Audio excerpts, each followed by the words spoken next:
Biafrans. Good morning, good afternoon, good evening, depending on where you are watching me from. Join me, my people. Join me, and let us continue. Biafra is our religion. We must evangelize Biafra. Biafra is the nation that we love and cherish so much.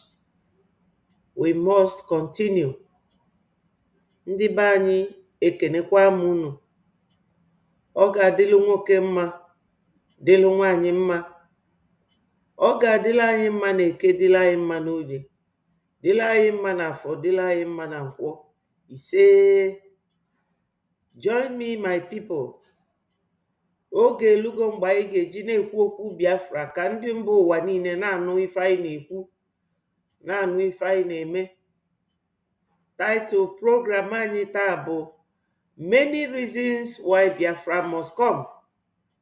Ya ndị be anyị gbakọtanụ, join anụ m ka anyị gbapụ ya ọsọ. Biafra bụ our nation. Nnaghachi azụ bụ ọnwụ, mana ịga n'iru bụ ụzọ. Ya ndị be anyị nwoke na nwanyị, join anụ m ka anyị continue, maka na Biafra bụ ife nna nna anyị rapụrụ anyị. Biafra dị in existence before Nigeria. Biafra dịgo 5,000 years before Nigeria ekunye. Anyị amarapụ ife nna nna anyị rapụrụ anyị. Ya ụmụnne m na ụmụnna m, gbakọtanụ ka anyị kwuo okwu Biafra, maka nọọ ndị mba ụwa anyị na-agwa okwu bụ ndị ga-eme ka anyị nweta Biafra kịta. Otego egbubere ndị Biafra, otego egbubere ụmụaka anyị, ụmụ nwoke, ụmụ nwanyị, a na-egbu. Biko na ụmụnne m na ụmụnna m, bịanụ solu m ka anyị kwuo okwu ọma gbasalụ Biafra.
Tell me what we do. Everybody want to kill us. They want to take what belongs to us. Try. We they love our neighbors, so we they love ourselves too. So it is written in the holy book. Try.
want to go.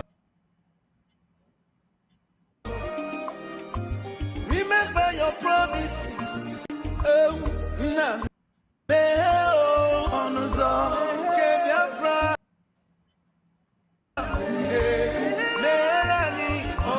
Biafra. Na meheranyi onuzo ke Biafra. Meheranyi onuzo ke Biafra. Ndị Roma anyị gburugburu anachi wepụ ndụ anyị n'ike. Shaka. They are holding our lead. Mazinambika.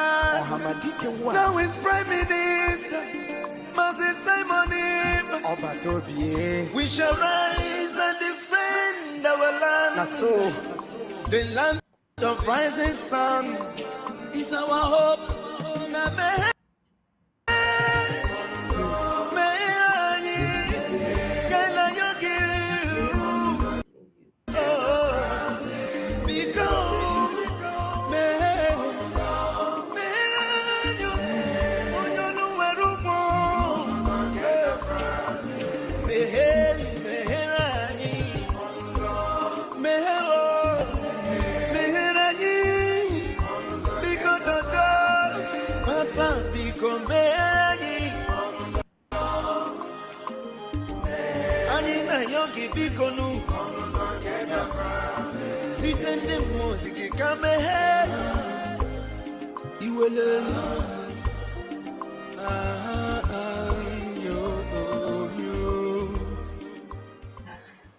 Yes.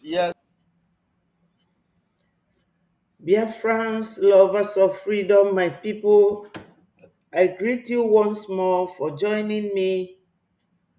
Ndị be anyị ekenekwa m unu. Platfọm a bụ platfọm Breji Media, ebe anyị na-ewetara unu nke bụ eziokwu.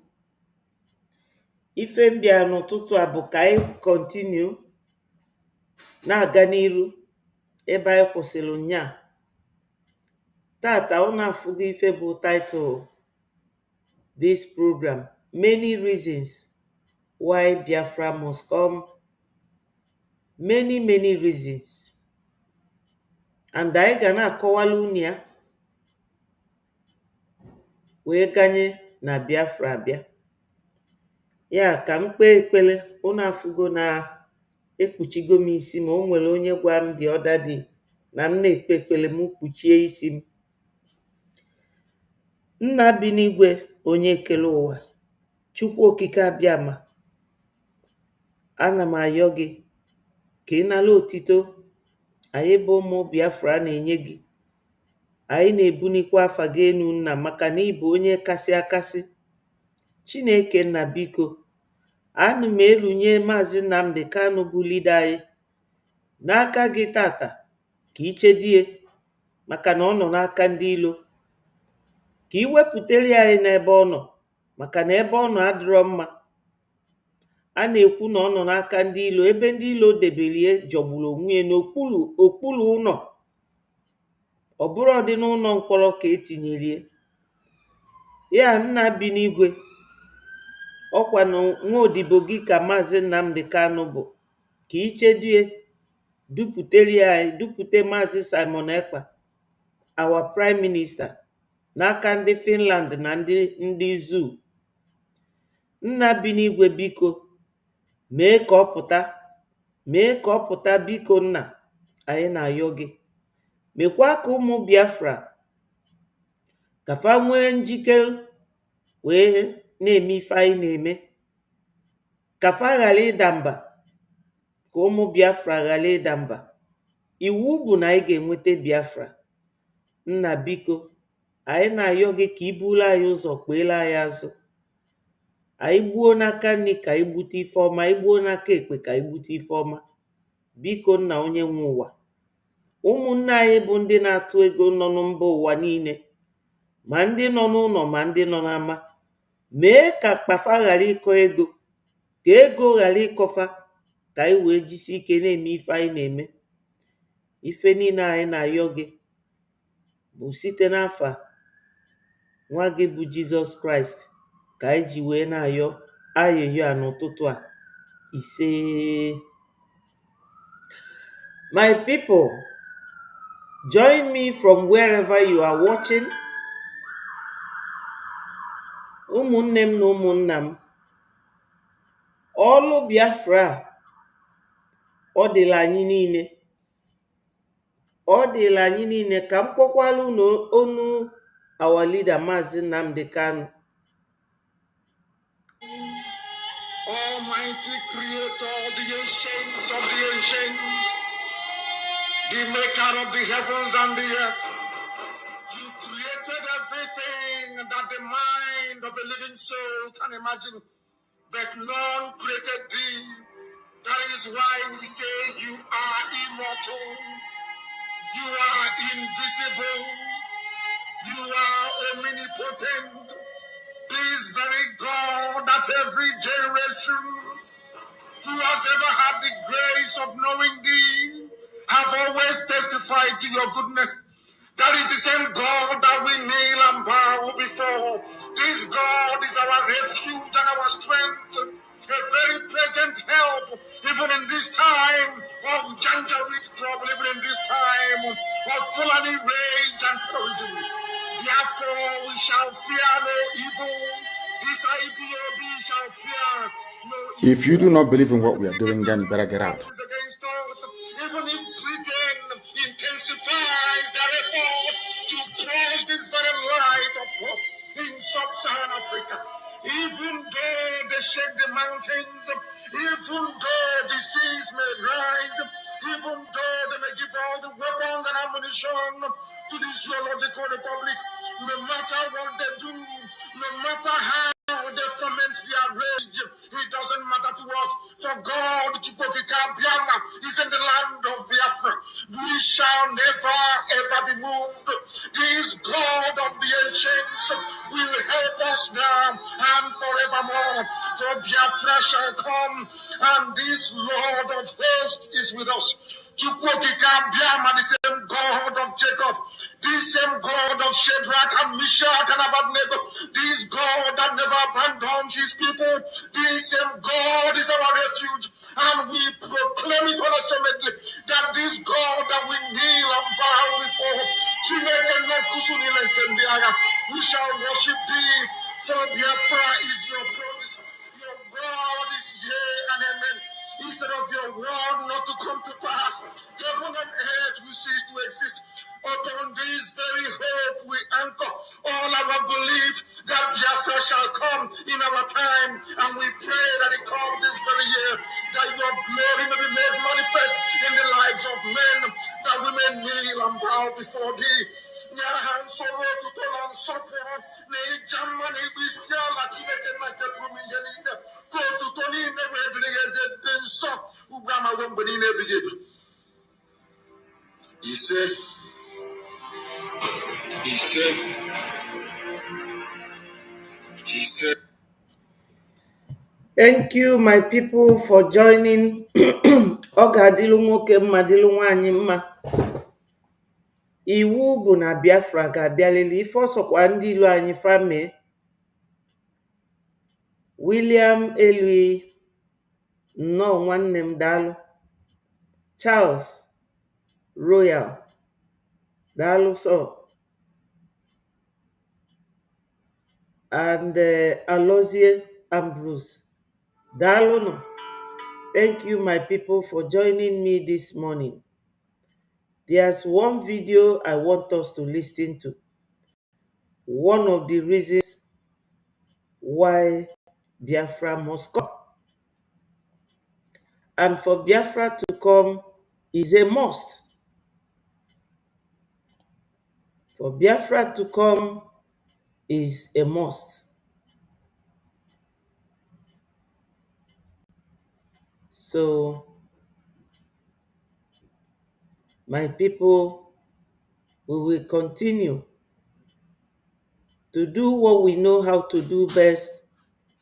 Thank you, Lekom, our wonderful brother from the other side.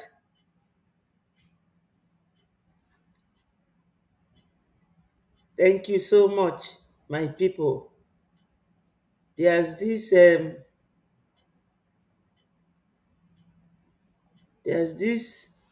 confession of former Nigerian army that I want to play.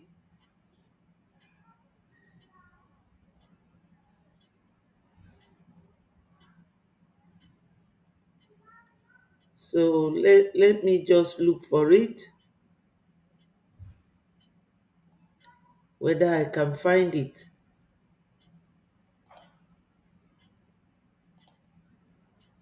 December 13th ka anyị nọ na dekwe ka a gbara ha today mizai mana o kweghị ekwuge Chukwuka abịa ma jos no kwuchie ya acha ha na bullet a na-egbu anyị ha chizie ka ha jizie mizai anakwa egbu anyị enweghị na-egbu ụmụ Chukwu ịghọtagwo nweghị na-egbu ụmụ Chukwu ihe ọbụla ha gbaga anyị gbagala ha egbe elu gbaga ala nọ nkịtị nkịtị ha gba na-agba mizai nkịtị nkịtị ke na-abịa surprise zie ha na ka ekweghị ekwugo okwu ịghọtagwo na we no be them na we no be them na we no be them ngwa len ya watch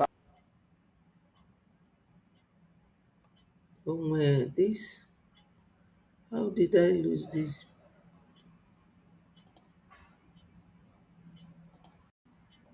Today is a really good example for us of being able to bring together two critical components to fight against the violent extremism here in the northeast of Nigeria. We've got the advanced technological equipment, which is absolutely necessary, but you can only use that when you've got some high quality soldiers that have got the real training to use that equipment.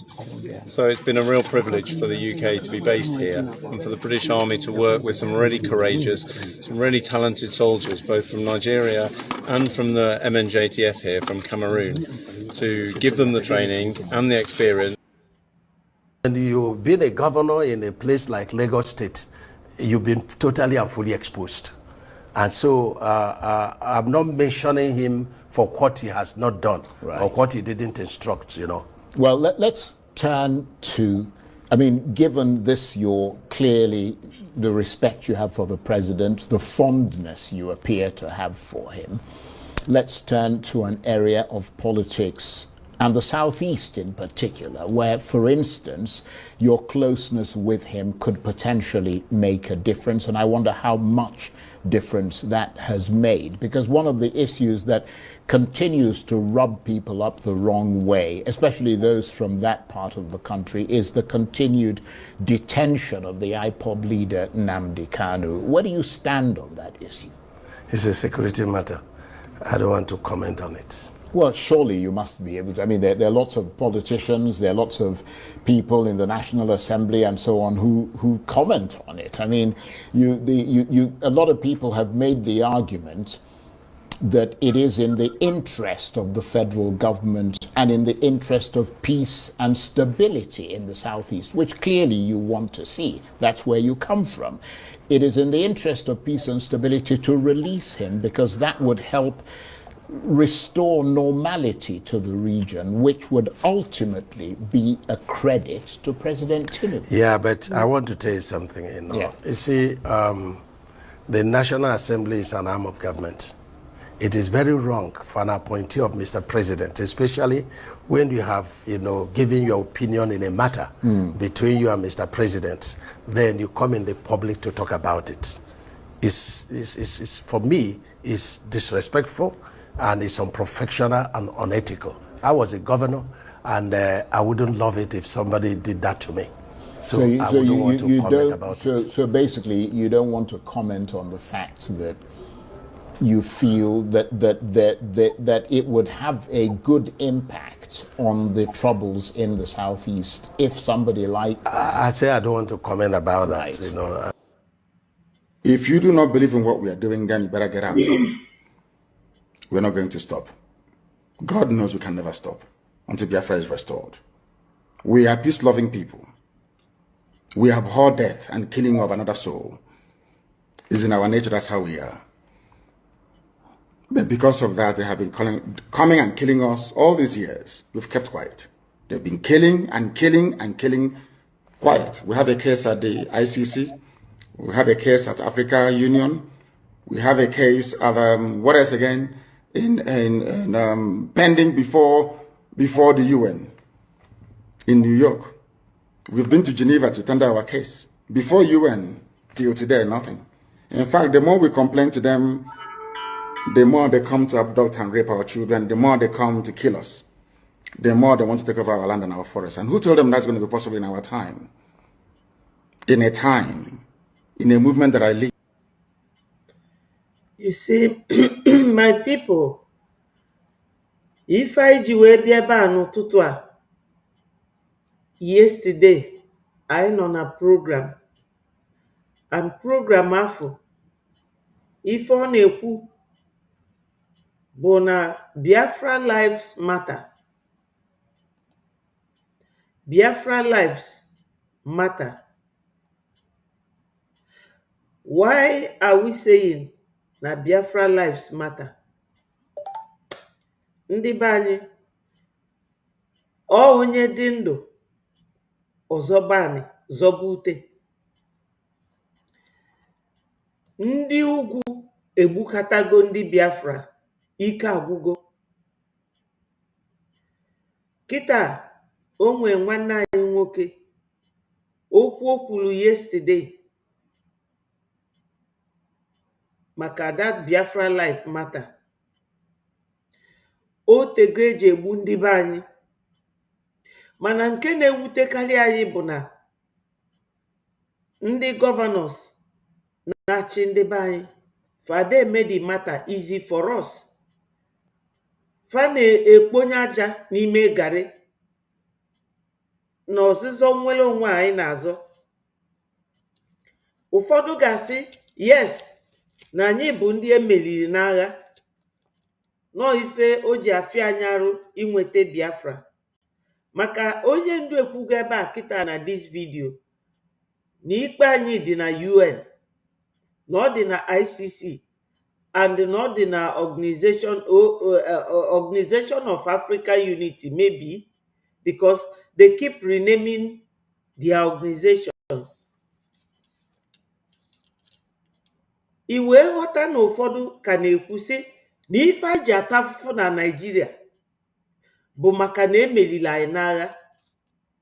M wee jee chọọ ntọnanị maka ndị emeriri n'agha, maka ndị hapụrụ obodo fanọ before wee jee nwere onwe fa.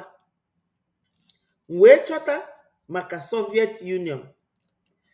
Soviet Union na-ebuka dịka etu a Nigeria si buo ibu.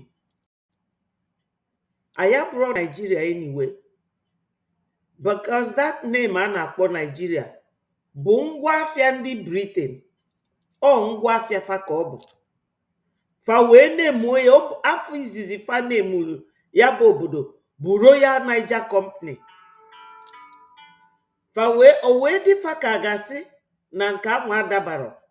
Fa wee na-emuo ya Niger area, maka na River Niger dị there. Fa sị na Niger area, mana onye ndu na-akpọ ya Niger area. Una aghọtago? Maka na enwe River Niger na ya bụ obodo. Fa wee baa ya Niger area. Ọ bụrụ afọ anyị. Afọ anyị bụ Biafra. Anyị nwa bụ the south, the eastern part of that geographical location. Afa ndị nke ọzọ bụrụ Hausa. Fa na-alụzi afa ekeribe onwe fa. Ndị nke ọzọ bụrụ Oduduwa. Yoruba bụkwa an abusive name ka ndị Fulani na-abuse fa. Yariba ewee kwaba fa Yoruba. Ife fa bụbu Oduduwa. Ụtụtụ ọma nna m, daalụ. Chai for great. Thank you so much for joining us. My people, lotakwanụ ka unu na-eklik the like button ka o wee na-eme ndị ọzọ inform. Maka na ọ ka esi wee lụọ YouTube na Facebook. Unu na-eklikie, ndị ọzọ na-enweta the information na anyị nọ on. Because the more anyị riri nne na-ekwu okwu ebe a, the better. Ka ndị mba ụwa wee na-aghọta na iwe ji anyị niile na anyị chọrọ isi na Naịjirịa wee pụọ. Ọ ife anyị nọ n'enu kịta. Maka na ụfọdụ na-eme this freedom fight aghọtara ifefa na-eme. Freedom fight bụ na ị na-ekwu ife kpatara iji chọọ ịpụ from ebe ị nọ ka ndị mba ụwa na-anụ.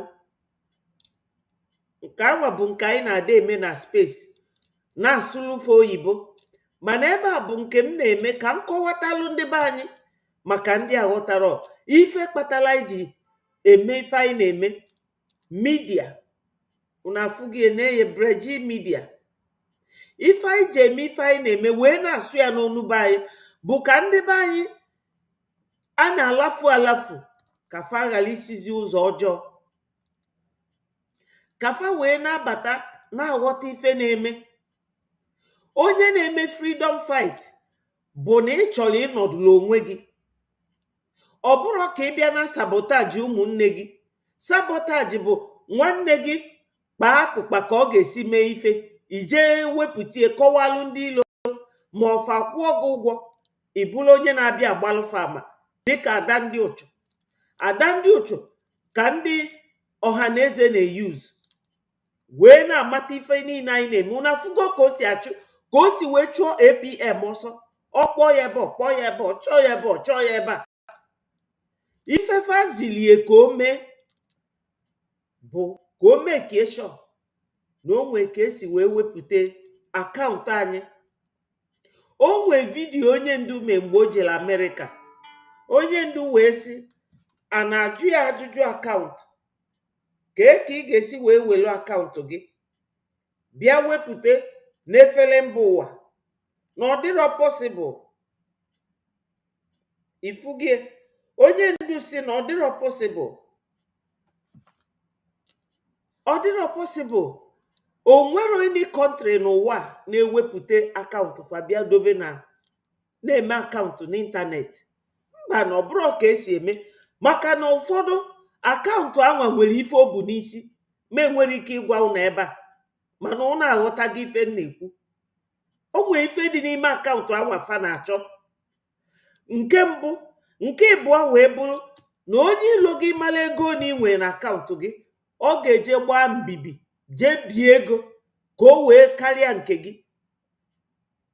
Akaụntụ anwa nwere ike ibu afa ndị niile a na-akwụ ụgwọ n'ime. Unu aghọtaghị ife m na-ekwu. Akaụntụ anyị bụrụ ife a na-abịa egosi n'efere mba ụwa. Mbanụ. Unu fụ ka o si jee na nke Ngozi bido accountability. Oge nkere come and make account, come and make which account? Unu mana Ngozi bụ ego anyị. O nwere akaụntụ onye isi anyị nọ na Finland kịta, achọrọ m ịkpa afịa. O nwere akaụntụ anyị o nyere ụnya bụ Ngozi, ebe a na-akwụnye ego. Ndị bekee na-akpọ ya miscellaneous account. Miscellaneous account bụ akaụntụ ife dị iche iche ga-esi na ya na-apụ. Ịchọọ ịzụ ife ma mmadụ zụọ gị ife. Unu mana enwe Biafra shop, etinye ego na akaụntụ ahụ, olucha 3 million. Ma ego a ga-eji wee kwụ ụgwọ Finland anyị je. Unu mana Ngozi ka ji akaụntụ anwa luo echi. Ọ gwarọkwa ndị Biafra na ya ji ọsị asị. Ada ndị ochu wee solie. Ọkwa onye na-etu ọbata obi isi na-ebu ogidi. Ọbata obi ga-anwa wee ejidie. Ọsị unu fall back, isosie Ngozi ike maka na ndị na-akwụ ya ụgwọ through ọhaneze. Maka na ọhaneze na ndị gọvanọ ka Fulani jide anyị n'ọlụ kịta.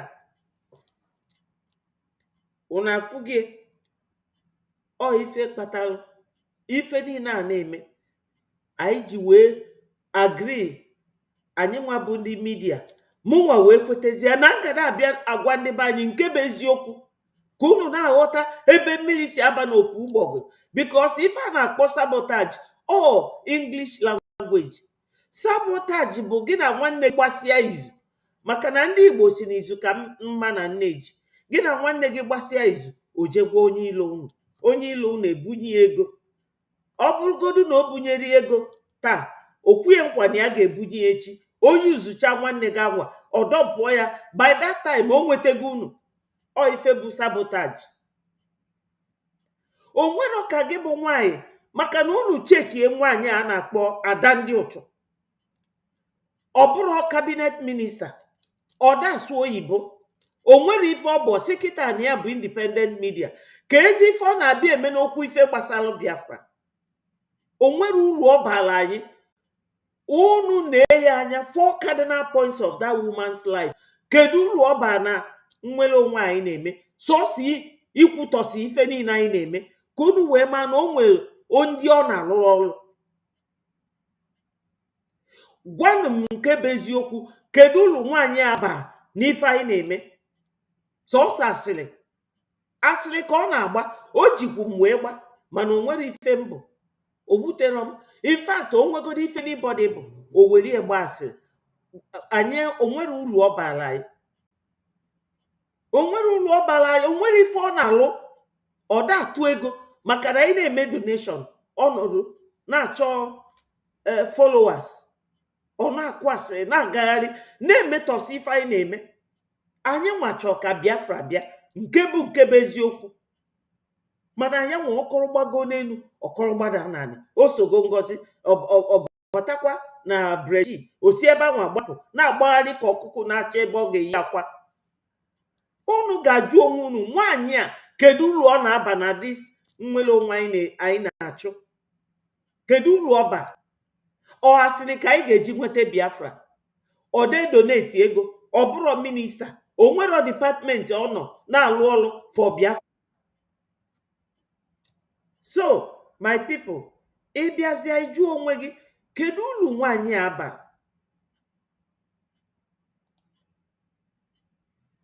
My brother Ambrose, go ahead and talk to Biafrans. The mic is yours.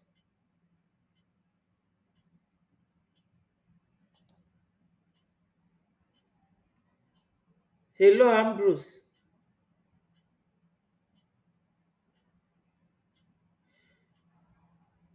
Well, ndị be anyị, unu ma na ịntanet bụ nke ndị be anyị na-akpọ eji n'aka. So ọ bụ nọ ịntanet na-enye ya nsogbu. Ka m na-ekwukwa, ife nji banye n'okwu a bụ ife a na-akpọ sabotage, or English language, and akọwagolu m na ife sabotage bụ. Sabotage bụ gị na nwanne gị kwuo ife unu ga-eme,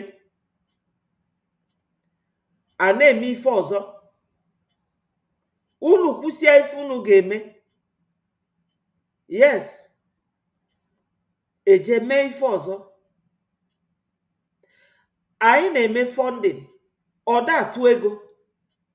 O jee na nke Ngozi, ọ na-achite na breji, o jee solu CRC, ọ na just like this, na-emebisi ife anyị na-eme. O mee program, ọ sị na ọnyanwa gwalụ ndị breji fachụpụ Maazị Oge Nkere, our APM. As what? So Ada Ndị Ụchụ enwero any relevance, no importance, no uses, nothing at all. O nwere uru ọba na this our struggle. Sọsọ nghasa, etu ọkụkụ na-eji ụkwụ na-abọsasị ife. Maka na unu nwee ike unu anọkata jụọ sị, nwaanyị a kedu uru ọba? Onye mee program, ọ download ya, na-analyze ya, ọ ka Biafra ga-esi bịa. Like this my program now, before you know it, if we are na her platform, o were na-akọtọsị, ọkọrọ gbago n'elu, ọkọrọ gbada naanị, o etu afụ ka Biafra ga-esi bịa. She does not preach about our funding. She does not preach about onye ndu's release, or they preach about PM's release, Maazị Simon Ekpa. Ife ọ ga na-epreach unu, Oge Nkere sikwa ya, Oge Nkere asịrị ya, Sọnị Akparawa sikwa ya, Sọnị Akparawa asịrị ya, onye nke a mmie, onye nke emeri ya, unu anọdụ n'ege. Ọ ya mere m ji wee sị, n'ime ndị niile na-ayọ m, mụ bịa kwube n'onu be anyị to counter anya bụ nwanyị, wee si oke, ọ bụla etu ọnwa ka m bịa. ọkwa nwaanyị mbụ ka ọ bụ nwaanyị akaliri ibie ọnụ ejirokwa n'ibie naanị onye kwukarịa nke ka mma ndị mmadụ a na-ege ntị. And nke mbụ bụ na ọ bụ time waster, a pathological liar, nya onye asị na-ejele ozi, ọ na-asị asị, ọ na-akọ ndị mmadụ ọnụ without evidence. Unu mana anyị nwere ike ịgbanye n'ibọdị akwụkwọ n'ịntanetị ma ọ bụrụ na mmadụ filo na imebiga afịa agbalụ gị akwụkwọ ewelu das agbalụ gị akwụkwọ kịta anụnwa Biafra gọọmenti in exile agbagolu Ngozi Ọrabu Fulani akwụkwọ. Kedu etu isi na iche na ị ga-esi wee nweta evidence? Ọ ife niile ọ na-ekwu n'ịntanetị. So unu elozokwana na onye na-ekwu okwu n'ịntanetị, internet does not forget. It can be used against you in the court of law. It is admissible in court of law. So onye na-ekwu okwu ọmalụ nke ọ na-ekwu. Before do anything, aga m achọ video dị related to that person or that topic. Ka ọ ga-abụ onye gbaa m akwụkwọ echi ewepụta m ya si ọ bụrụ gị kwuru ife dị etu a nee ya na vidio. Bet ya nwa bụ ada ndị uche ọghọtara maka ife niile o ji ndị mmadụ ekwu. Ọ marọ na a ga-agbanwuli ya akwụkwọ kpụpụ ya kọt tụọ ya nga. O nwere uru onye afọ baala anyị na dịsi na anyị na-eme karịkwa mkposa. So dịka etu m si wee kwube na mbụ, ụfọdụ na-ekwu yes na ife eji eme omume niile a na-eme ndị gọvanọ asịkwasịrọ nọ maka na edifitila anyị n'agha. Bet ka m gụpụtara gị afa ndị niile si na another country wee pụta. Anyị abụrụ izizi nke anyị ji abụ ndị ikpeazụ, and anyị ama abụkwanụ ndị ikpeazụ. Na Soviet Union 15 countries si ewee pụọ. Nọmba 1 si ewee pụọ bụ ndị a na-akpọ Armenia, fasi na Soviet Union wee pụta. Azerbaijan si na Soviet Union,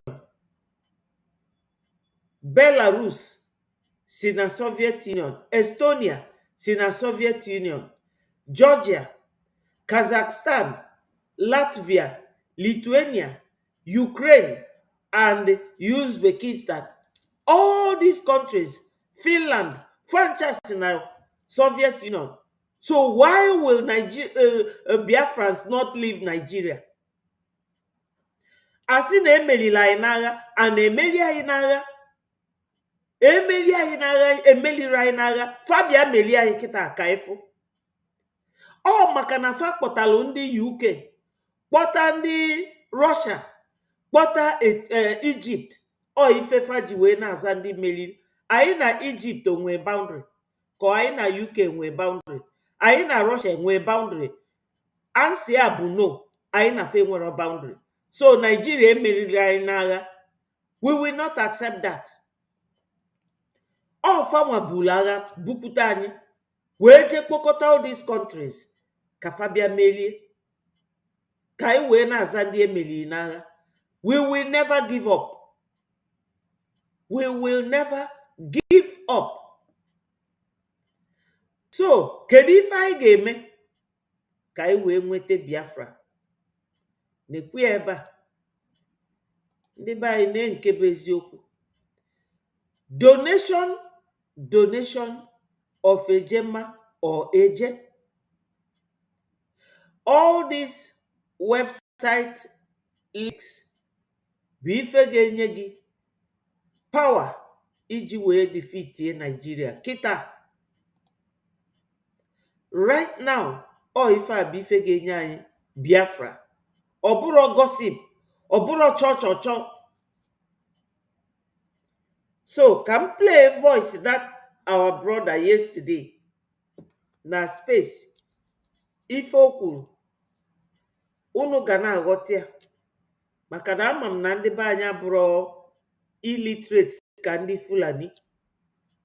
Thank you to those, Betty, the house, Eunice, and the house, Well, the topic here is very broad,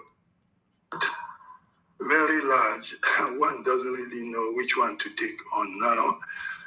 But I will start with Biafran Lives Matter. And that's going to take a long time. And since it seems like no one is speaking, maybe that is advantageous at this point that really I can have time to talk about this because there's so much to say about that. First of all, to whom does this life, the life of Biafrans matter?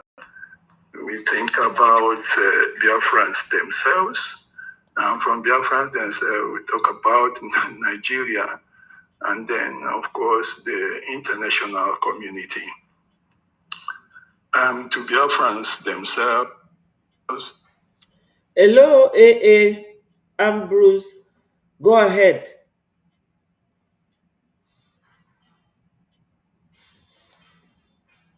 Ambrose, talk to Biafrans.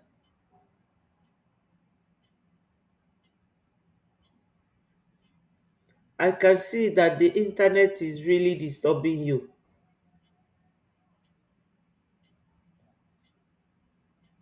Okay, whenever you are ready, you start talking, then I will stop the video. Naturally, we value life. I spoke about this some time ago. I think one of the spaces when I tried to delve deep into our norms, our values, and our understanding of life, including the fact that we even preserve the life of animals that, for one reason or another, like for safety, run into our compound. And I say we see that animal as an agent of necessity. But that is, morally speaking, and by our traditions and culture. And then in practice, when you look at what we are seeing these days, because of what Nigeria stands for and what Nigeria has been doing, and as I also mentioned it on that occasion, that Nigeria is a defiler of whoever comes in contact with it or whatever it comes in contact with. So everyone then gets beside themselves by simply having a connection with Nigeria. I think that was the last time I was talking about another matter regarding the Montevideo Convention and the criteria for recognition. I did talk about the fact that in Nigeria, the aged speak like kids, the educated talk like illiterates, and the clergy talk like demons. The church itself takes the shape of shrines of witch doctors. And of course, you see the learned sounding like ignoramuses simply because everybody wants to be free from being criticized, being stigmatized, being ostracized for speaking the truth, which is that the entity called Nigeria does not deserve to exist by its nature, its composition, and its standards. Or maybe because that person's area or nation to which it belongs in Nigeria, or him, himself, or herself, would like Nigeria to continue so as to continue to benefit from just one common thing, the oil, gas, and other resources of Biafra. So nobody wants it to break. Consequently, the Biafrans themselves are affected, especially those in the political class. They seem not to have value for life. I think that's what made our sister to weep earlier on. I was here listening because the wives of governors, and all those people are now no longer valuing life. You see, that's what happens when a corpse like Nigeria, which died of Ebola, comes in a community, anybody that touches it gets beside the person, stops being himself. So Biafrans themselves now seem not to be valuing life. The political class doesn't. Those that are even, let me say, endured by one means or another to be rich, to have the money and the resources themselves, seem not to value life again. And that's why we have so much debt. Even clergy, everybody seems not to value life, because when some people die, they say one person is one person. Sometimes they say 10, just 10, just 100. So human life becomes just.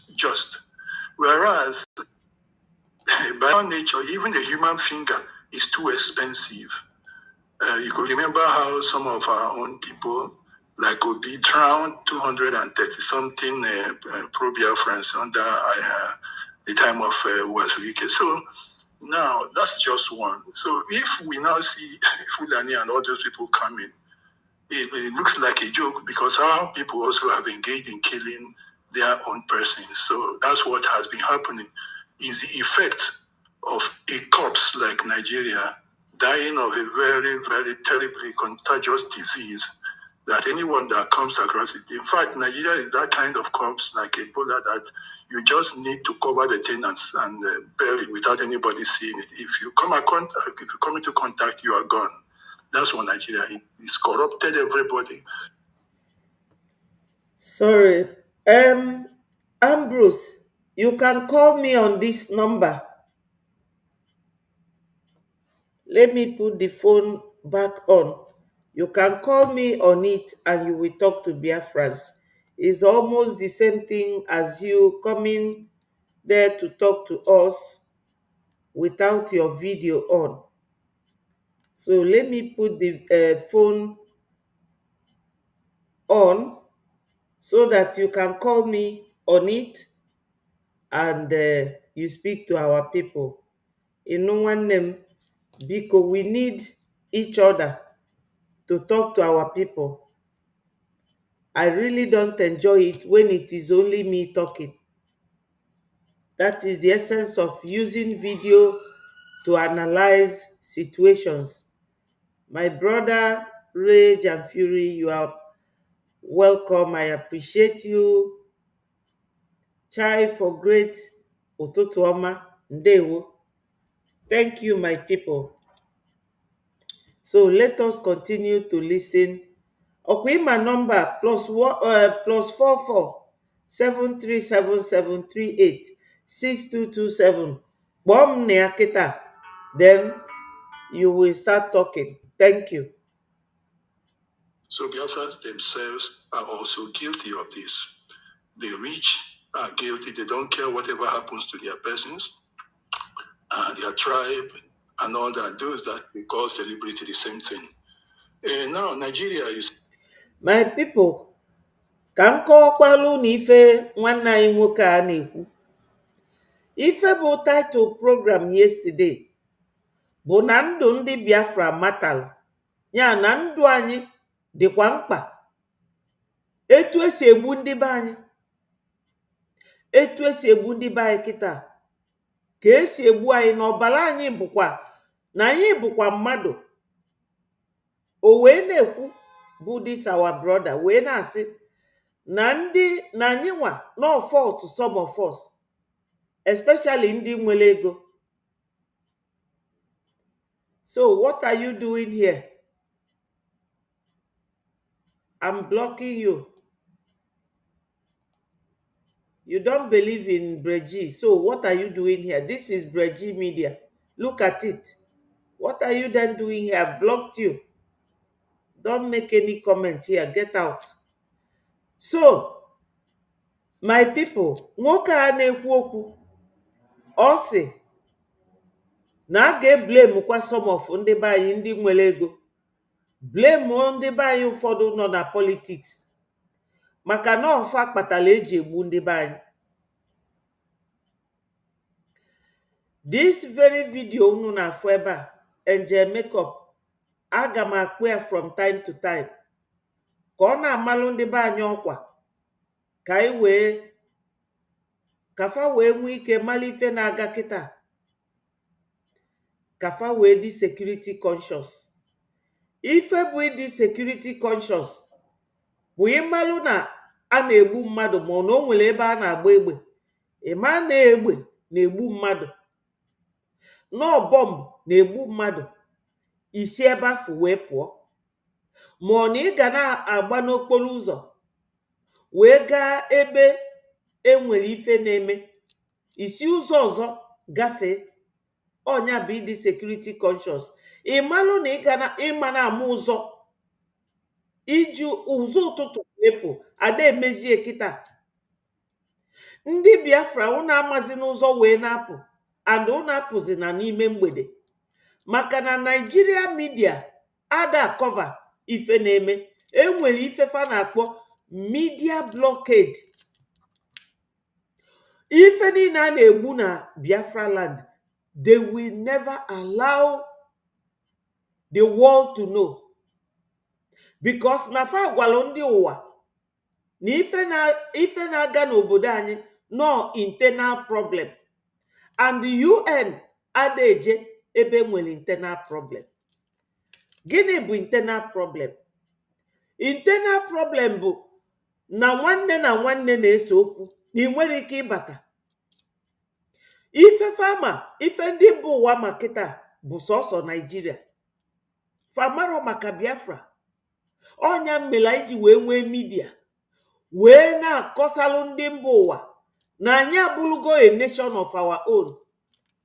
Nke anyị jere declare last year na Finland, Lati, ebe PM anyị bi. That was why, or that is why we are called government in exile. Maka na gọọmenti ọkadịrọ established ka ụwa niile recognize anyị. Ọnya mere ụtụtụ ọbụla m nwere ike ịpụta apụta m bịa were okwu ga-abala anyị ulu wee na-akọwalụ ndị be anyị ife na-eme. Ọ bụrụ ndị na-efegharị from platform to platform na-akụgharị asịrị. Asịrị a na-eweta Biafra. Ife ga-ewetala anyị Biafra kịta anyị redeclare go after our referendum, self-referendum. Anyị ji aka anyị wee gụọ onwe anyị ọnụ wee gụta 56 million, mana proper census gụọ anyị lụrụ 80 million bụ ndị Biafra. Maka na anyị bụ Biafra 5,000 years ago, before e create Nigeria na 1914. And 1914 just to mee 100 years na 2014. And though ife dị na that constitution of 1914, mana ndị Fulani na-achị Nigeria fada eme obey law, fada eme ife iwu kwuru, iwu obodo, nke ndị bekee na-akpọ law. Law bụ ife na-echedo onye ọbụla. Mmadụ mejọọ gị, ije gbaa ya akwụkwọ, iwu obodo abịa gwa gị na ife imere adịrọ mma. Ọnya bụ law. Ndị Fulani adịghị maka law. Onye Fulani enwere ike ịpụta na-akụ asịrị maka Shetima ma Ogumi, etu ewu nke a si bịa ebe a na-akọ maka oge nkere. Ewu onye iberibe, ama m na ị na-ege ntị, Chukwu ga-akpọ gị ọkụ. Ị nwere ike ịfụ onye Fulani na-akọ Buhari ọnụ ma ọ sị na ife Buhari na-eme adịrọ mma. Ọsọsọ ndị be anyị ndị eriri eri na atụrụ nke a. Ndị Fulani ndị ọjọọ, ndị unu na-alụrụ ọrụ, ndị bịara ịnara anyị anị nna anyị, our ancestral land, anị Chukwu gọziri agọzi. Nwanne gị nwoke bụ onye bịalụ jide dịsa ọlụ. Ọkwa ịfụ Maazị Oge Nkere, ụfọdụ n'ime unu na-akụ ọnụ ama efichanwu his shoe, because Maazị Oge Nkere ọ bụrụkwa na ọ bụ milonia ma echenji ego eto naira, ọ bụ milonia na dọla.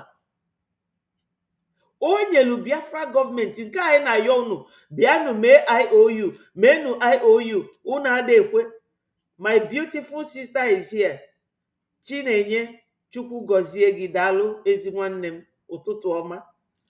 Na-ewu nke a afịa bụ Emmanuel. ewu akpọrọ ọkụ iluru oge ificha shu oge nkere maka na ọ bụ milonia in dollar o boro nyere unu 68,000 bịa kwụọ ọnya the money ịnọdụ ebe a na-akọgheri ịma na ụnụ anwa ebe anyị ji wee mee our embassy na Amerịka ọnya nwunye iluro nwoke ahụ iluro shu ọ na-eyi n'ụkwụ PM bụ onye merie finance minista ilo na PM dị nzuzu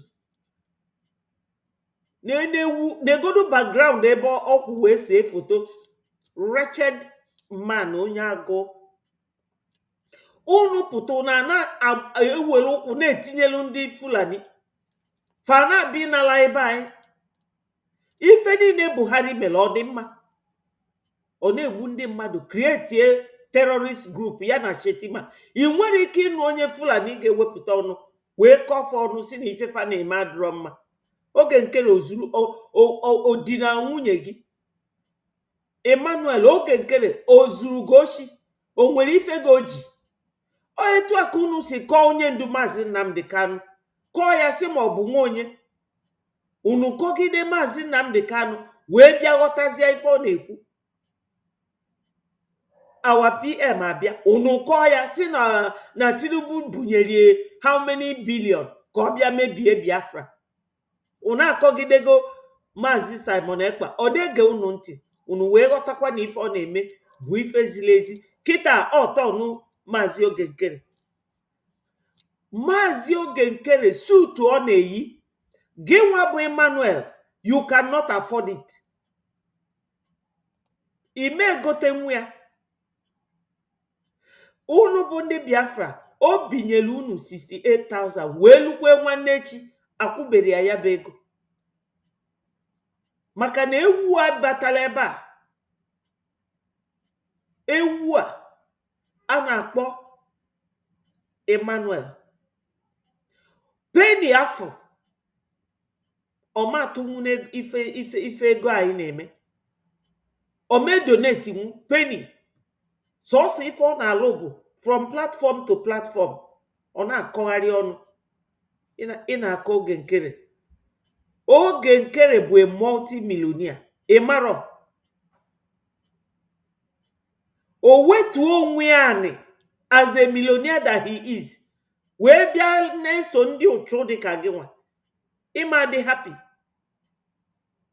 Laz nwanne m Benziko ọ ga-adịrị gị mma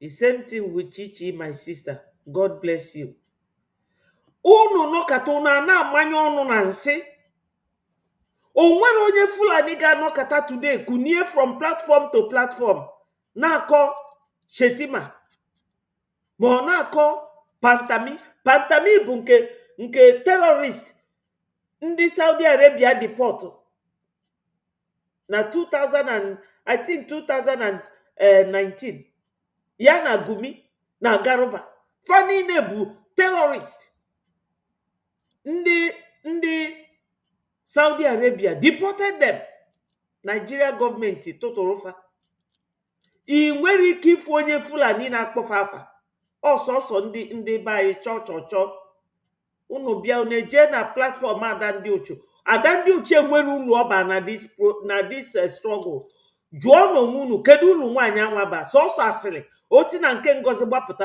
ọ gbapụta na Breji gọọmenti o si Breji ọkpọrọ ndị isi adịrọ mma ibie asịrafa bụ CRC na BAC ọkpọrọfa kpọpụ ọ na-agagharị ọkụkọ ọ na-abọsasị everywhere kedu ulu nwaanyị anwaba na this struggle o nwere asịrị ejirokwasịrị eme freedom fight for those of you aghọtara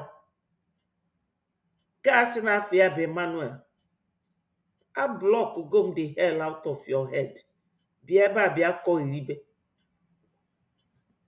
so my people ka anyị na-egekwa this our brother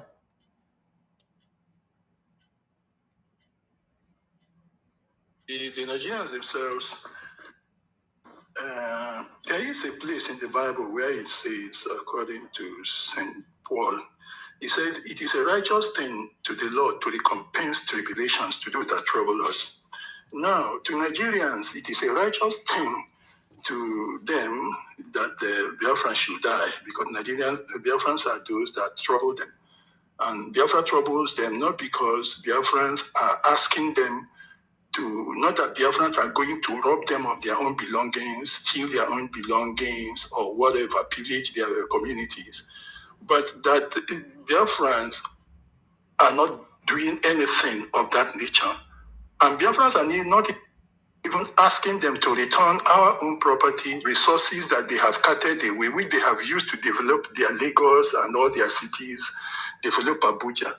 But simply because Biafrans just want to be left alone. That is why, to the Nigerian, it is a righteous thing that Biafrans should perish. Una aghọtagie nwanne anyị nwoke oge anyị nọ na space yesterday, the title bụ The Biafra Lives Matter,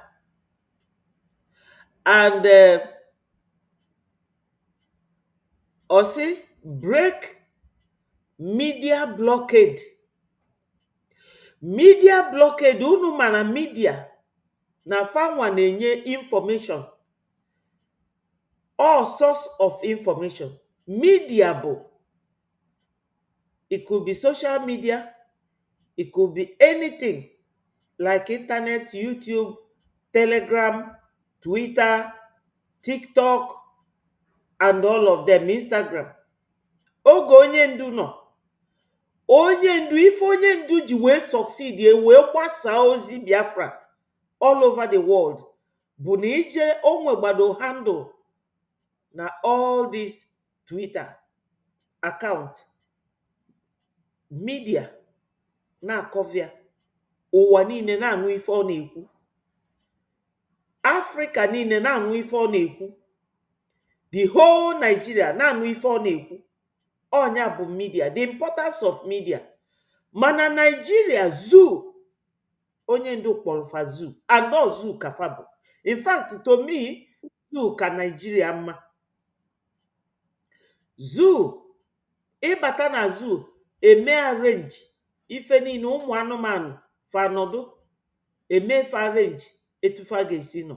Mana Nigeria adịrị organized at all. Zoo is better than Nigeria.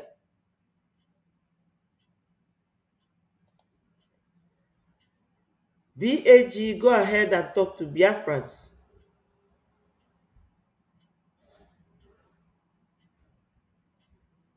Hello.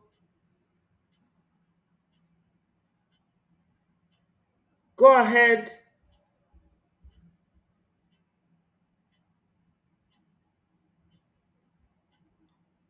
BAG, I'm waiting for you. Talk to Biafrans.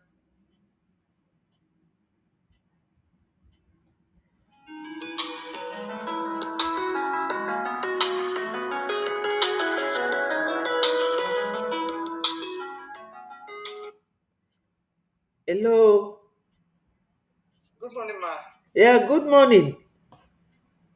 I'm on program right now. Okay. I'll call you later. Sorry. Okay, ma. Okay.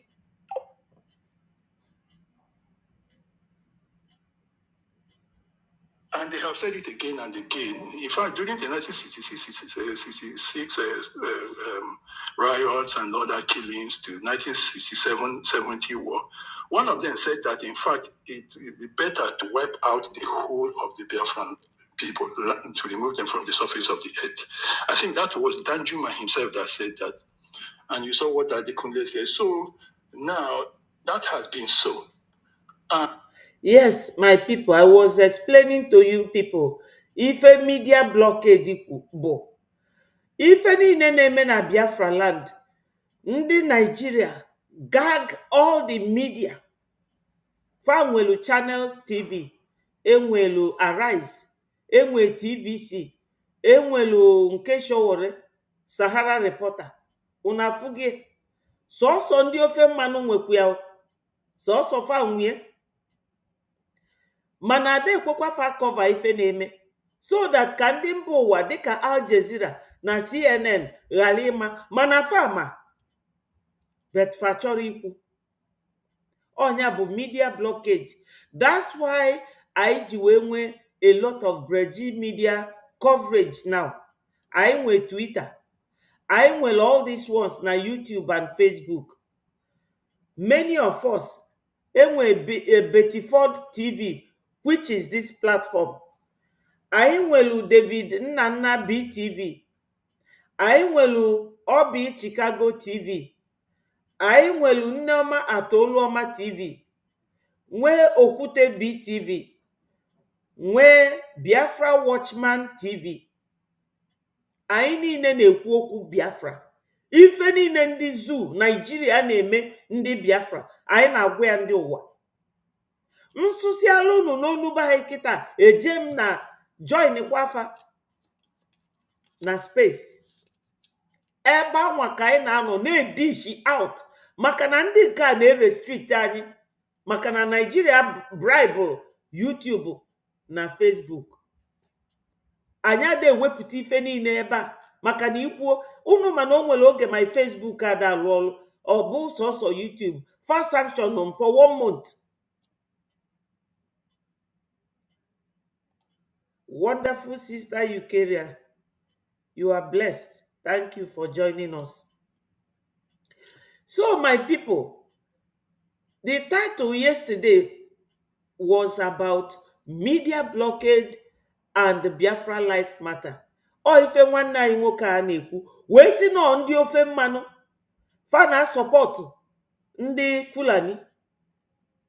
Onwe video m ga-achọ one Harold Smith onye UK, the person wee si na ya lụrụ na Nigeria in the 40s wee na-akọwa ka fa si support ndị Fulani na ndị fa na-eyuzu bụ ndị ofe mmanụ. The interview enwe the video maybe today or tomorrow maka ọ dị very long ka unu wee ghọta ife na-aga na be anyị. So this our brother here wee na-akọwa na mmanụ a dị na be anyị n'ọnya ka eji develop ma Lagos ma Abuja as capital. Ọ bụrụ na ndị Hausa nwe mmanụ anwa fama ekwe ka anybody bịa nso. Unu afụgo ka fa si mee Zamfara gold kịta ọ bụrụ sọsọ fanwa fa welie na-ego ammunition any country fa lulu fasifa na fa nwere oil mana anyị nwa bụ ndị nwe dị oil ka fa jidi ngwa agha anụsọ ọgụ. Then anọkatazia onye Biafra ana sabotage. You will be sabotaging and imekwe ka ekwu okwu.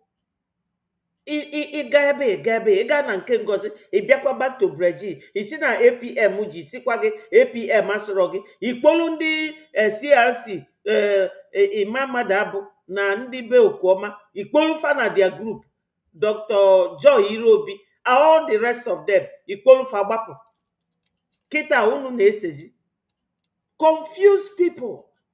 But you can never see ofu onye Fulani criticize Shetima or criticize Buhari or criticize El Rufai or criticize Gumi. No Fulani man can do that. Also Sunday Biafra. So unu mekwu okwu. So unu nwere ọnụ. Sabotaging your brothers and sisters without batting an eyelid. Ifela de munu. Ndị Fulani a si futa jalon wee galugalu wee bịa Sokoto maka na Sokoto bụ boundary ndị Hausa na Niger and Mali. My people, if ọzọ nga na-agwa those of you, especially the obedient, maka na obi ekunigokwa again, bụ na Nigeria, so-called, that region, na West Africa, ebe nwe Biafra, Oduduwa, and Hausa, far the very vast, geographically, far kalelu, far bulibu ka Europe. Mana Europe, the 44 states, 44 countries, so that they can manage themselves. Mana aputa, ane ekwoku Biafra. In fact, ogo for the fukonye Biafra gasigi, this Biafra ono na choke kwa ni uluye, Ulu bụ na anyị pụrụ na so many others we go. Nigeria zuru oge bụ 15 countries. Maka na Nigeria fụnụfụ obuka.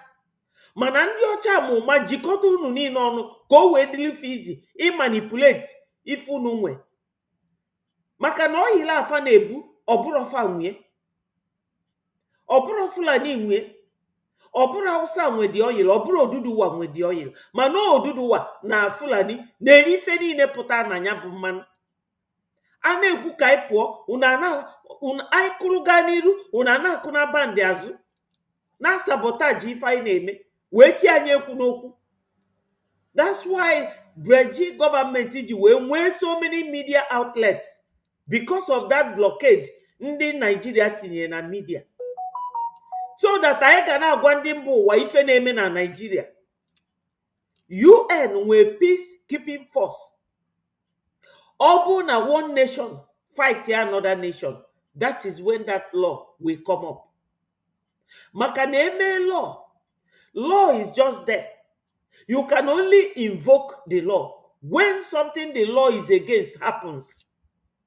Ọ bụ na etie iwu si na ife dị etu a eme, na o mee na nnekwu ife ga-eme gị, iwe je mee that thing, the law enwezie power ịchụ gị. Etu esi wee jide Ngozi kịta, unu mana kesi aka bidoro maka na court na America aka listrie for hearing. Ọ ga-afụ nke tọrọ bịati. Mgbe anwa ndị a niile na-agba ọsọ, unu fụ na 247 agbafelugo, Dr. Dorothy agbafelugo, mana that law will draw them back. Daalụ. Chloe, thank you so much for joining us. My people, remember to keep sharing, clicking the like buttons so that more Biafrans will come and listen to Gospel of Biafra. Etu Biafra ga-esi bịa kita, because we are now a government redeclared 2nd of December 2024 at Lati, Finland. Ebe no we redeclare Biafra. And unu ga-aghọta na that redeclaration bụ a residue of the one that Ojukwu declared in 1967. Ife ọ pụtalụ bụ na that same Biafra Ojukwu declared na anyị ejegokwa kpọniti again na 2nd of December last year na Lati, Finland. Kita anyị ama na-emezighi agha ada ndị ochu na-eme. Ọgbalụjee n'enu, ọgbalụjee naanị ka ọkụkụ na-achọ ebe ọ ga-eyi akwa. Mbanụ, kita anyị tosili ifocus nọdụ ofu ebe, wele ofu ọnụ na-ekwu ofu ife. Ọ ife anyị tosili ime kita. Maka na ndị a na-agbalụ Ngozi ọsọ kita faka gbabara ọsọ until American judiciary ebe ekulie ikpe fa eme kesi list enya. Fa listiri ana kesi ọfịọtụ. Una afụzia nketa ọbịati. Maka na Breji be government registered, onwe power to sue and be sued.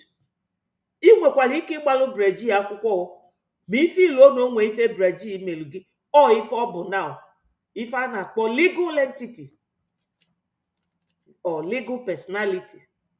Ọ ife Breji bụ, ọ bụrụ Maazị Oge Nkere. Ife ọ bụ Breji government in exile. Yes, we move, my people. Biafra is here. My daddy Ekpa is great. You are highly welcomed. No, Ndewo. Ndewo, good morning from here. Ụmụ Biafra, unu ejezi n'ebe unu ga na-eje na-ege ife a na-awụnye unu n'isi na-esi isi. Ife ama enyela unu aka. Ya bụ nwanyị, ọ mara ife a na-akpọ to formulate a topic. No, ọ pụta kịta obulu vidiyo mmadụ, ọ na-akọ onye anwụ ọnụ, ọkọsi ọnụ, ụmụ una na-akụrụ ya aka, na-akọgheri.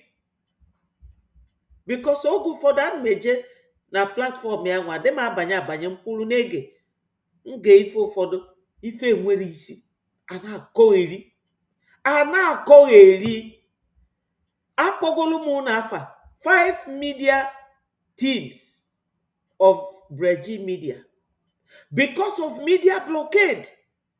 If I discuss yesterday na space ebe this our brother na-ekwu okwu a nọ wee kwuo okwu niile okwu. Nigeria government zoo controlled by a couple of Fulani supported by ndị ofe mmanụ.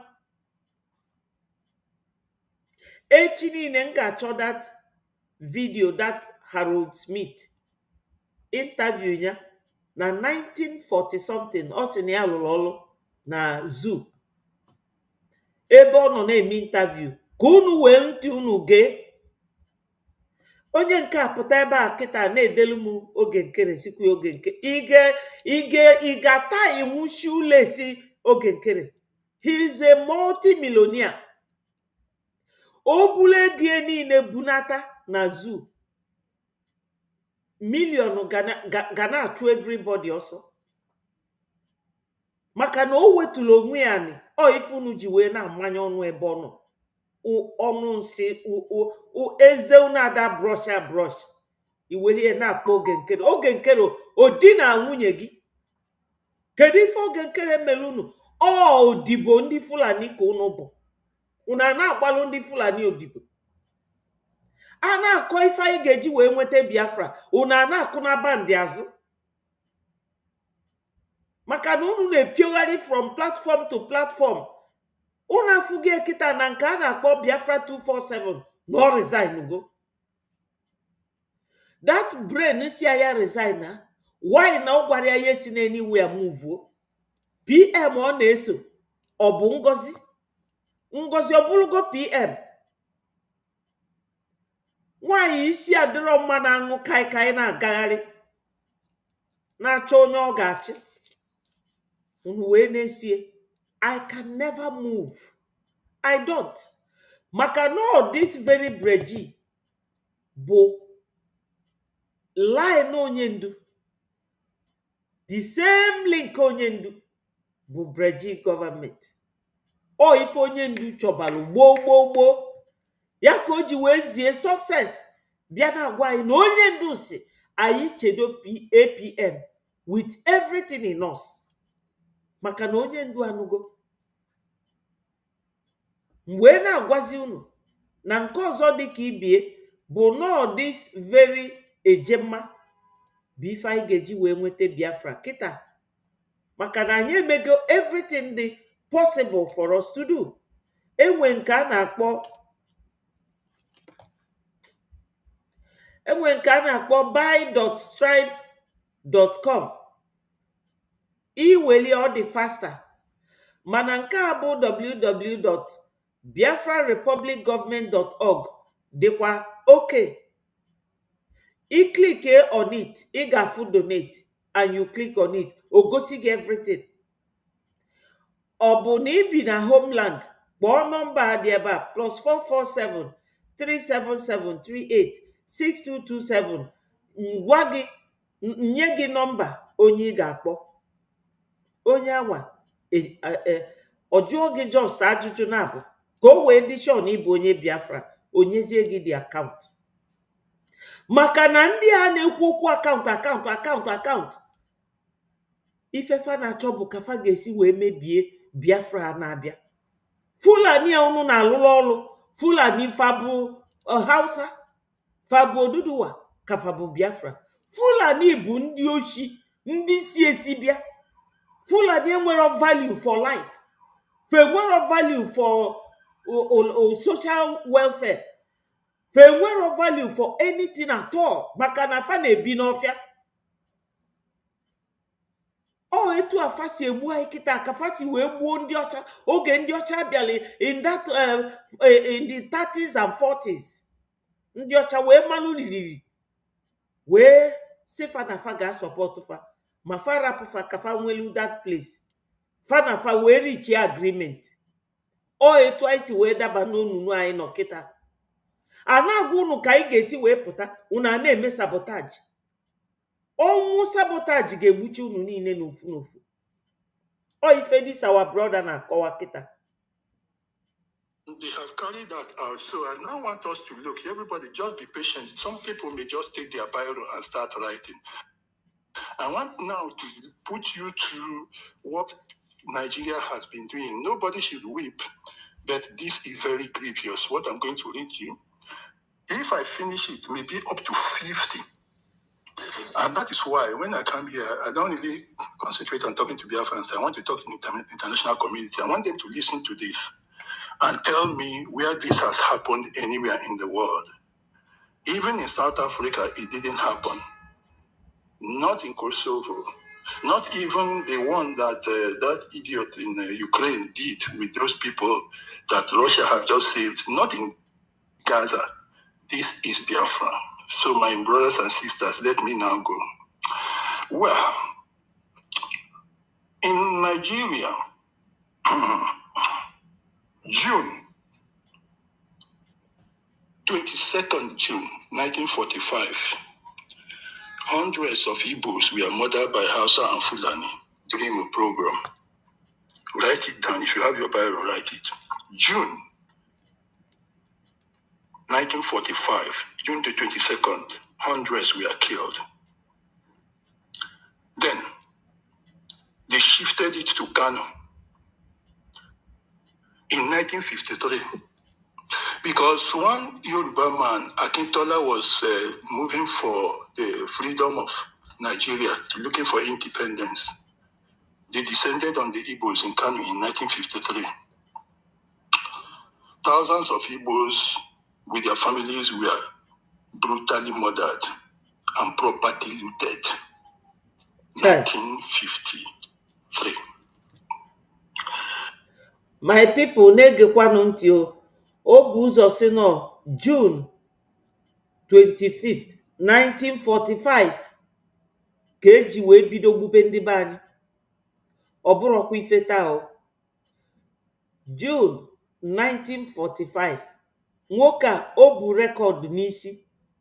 Eluo na 1953 oge Akintola bido wee kwube okwu freedom, maka na ndị Hausa Ahmadu Bello na Saduana of Sokoto na Abubakar Tafawa Balewa fasi na fa chọrọ freedom ka ndị ọcha continue na-achịfa. Akintola na Zik fa na ndị ọzọ na-ekwu ka anyị nwee freedom, fajụ.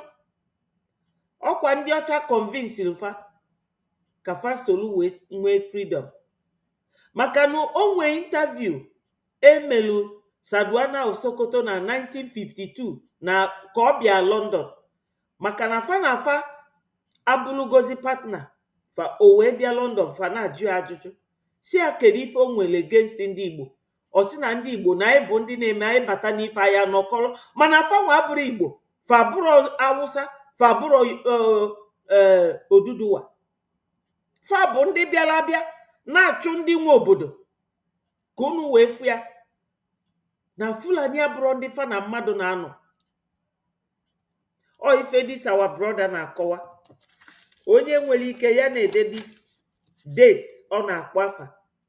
N'ọnya ka m ji wee si na enwe many reasons why Biafra must leave Nigeria, which includes this one nwanne anyị nwoke na-ekwu. Then, between May and October 1966, 30,000 Igbos and Biafrans were killed in northern Nigeria. That is May and October. And then between that October and June 1967, 100,000 were massacred, including pregnant women. Unborn babies were brought out from the womb. That is that. I gave you May and October 1966, 30,000. Then October to June 1967, over 100,000. This is just the beginning. From July 6, 1967 to January 15, 1970, At least 3.5 million. Everybody knows this one. Were killed. Hunger, everything put together. That is still the place where we are in, because it is a righteous thing to Yoruba and Hausa to recompense death to Igbos and to Biafrans. So we continue again. Between 1993 and 1998, hundreds were again killed in northern Nigeria because Abiola won election in June 12, which the Yorubas keep flagging all over the place. June 12, until they made it a holiday for themselves. We continue. More were killed when Abacha, good evening. When Abacha died between June and July 7, 1998. This one, Abacha, after Abiola's own, more were killed under Abacha. When Abacha took over, and then when he died, another set of killings began from 8 June to July 7. Within 1 month, more were killed. At the beginning of 2001, the Islamic Sharia was implemented in Kaduna, and a particular incident in 2022 saw at least more than 1,000 Biafrans killed in a riot. That riot led to the death. There is this boy they call Victor Moses. He played for Nigeria for some time, the footballer. His parents were killed during that riot. That's another one, killings. So you see, each time we have our people going there or they are staying there, we make provisions, like in accounting, where you make provisions for some expenses or for depreciation and all that. We make provisions for those who will not return, those that will die there. So each time we are having children, we are making provisions. We are doing accounting with our lives. And to the Unafuge no balandi bai kafacholiji we name one Nigeria, especially the governors, because na Peter Obi oge ọ bụ governor before ndị nke a na-achị kịta, o gburu ndị be anyị kpojuo n'Ezu River ya na ndị polisi. One policeman o si na Abuja mee invite si anya return immediately, maka na onye nke anwa bụ mmadụ ka ọ na-egburu Peter Obi during that time. O tego egbubelu ndị be anyị na-egekwana ya ntị o. Then I will land to the point. Finally, British, it doesn't matter because we are monkeys. Just 10, just 100, just 1,000 died. To the so-called UK that claim to be humans, that claim to be civilized, this animal life is what they have put us through, and we are keeping up with it. Between February 16 to December 26, 2022, thousands of Biafrans were killed in northern Nigeria. And the root cause was the implementation of Sharia in the northern part of Nigeria. There was an Igbo man, particularly, he was called George Orji, who was killed during that time. Because Biafran's life do not matter. I hope the US is listening. I hope the uncivilized British that claim to be the cradle of civilization, they are listening to what is happening to one people simply because you formed an enclave to make sure they are completely wiped out of the surface of the earth. This is the result of your creation for us. In November 2002, hundreds of Biafrans were massacred again following the controversy around the hosting of ordinary Miss World Beauty Contest. Ordinary Miss World Beauty Contest, the Muslims say that it's against their religion. Consequently, that thing led to riots and people were killed. Biafrans again, because they are Christians, they are the ones that are Western-like, they are the ones that have Western culture. So to them, there is nothing big about that. But you, the world, be it Europe, America, or wherever, You are putting people with two divergent cultures, divergent civilizations together. Completely different orientation and understanding of life. Yes, ndị be anyị, unu afụgo nke okwu kịta na fa na march ya fa na-ejikọta two nations enwero common interest. Onwere ife gbasara omume anyị na omume fa bụrụ ofu. Fa onwere ife fa ji ndụ mmadụ kpọrọ. Mana anyị nwa anyị ada egbu ọbara ụmụnne anyị. But look at it. Ife fa ji ọbara ndị be anyị na-akwọzi aka. Why fa ji emie? Because na anyị kwelu ka fa kpokọta anyị niile ọnụ. UK bịa ozulu ka o si si ya ọ pụọ. France bịa ozulu ka o si ya ọ pụọ. Ndị ọbụla abịa na-ezu ife dị na be anyị. Betesu ya ọkwa na arụ nama. Anyị nwa na-aga through all this. Unu mana be ndị ọcha mbi pusu maọbụ oke nkịta banye n'ime tunnel, helicopter, ambulance ga-abịa ịzọ animal nkịta nwelu right bụ anụ ọfịa. Ị nwere ike igbu ofu onye befa wee lie ya. Igbu onye befa fa ga-abọ gị ọbọ.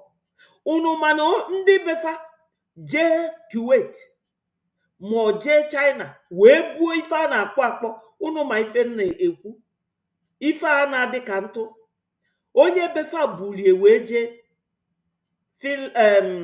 China ejidie, and ndị China ibuo ya ejide ga-egbuo gị. Ndị nzuzu a sikwa ebe a wee jee yọọ China ewee dughachitie. Ife fa si ndị China fa rapụ na fa dulie na fa ga-etinyekwu ya n'ụlọ nga na a ga-ekpe ikpe ma fa egbuni ya. China wee relizie. Unu afụ gị?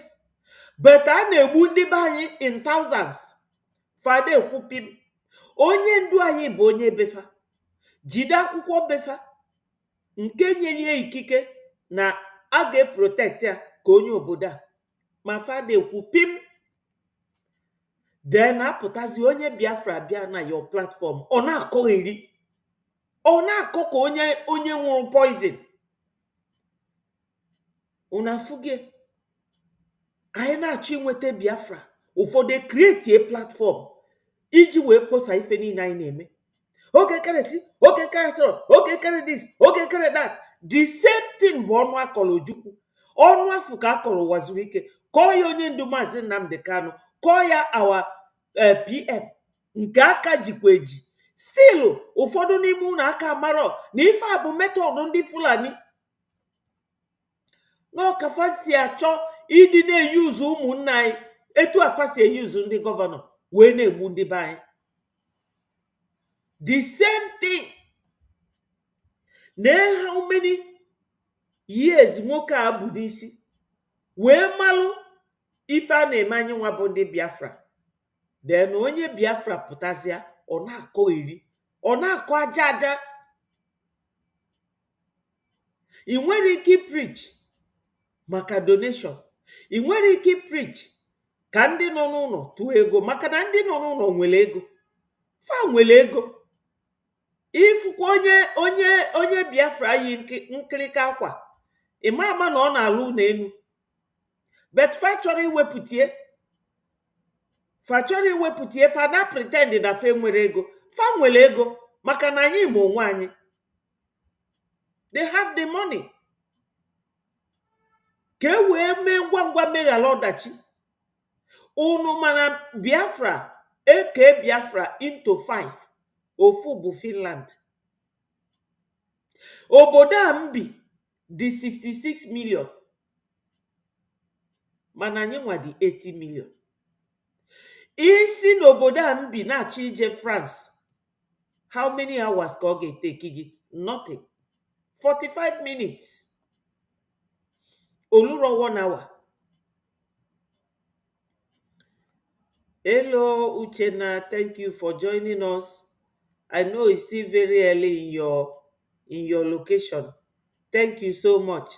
Ndị be anyị na-click kwanu the like button o, so that more people will be notified.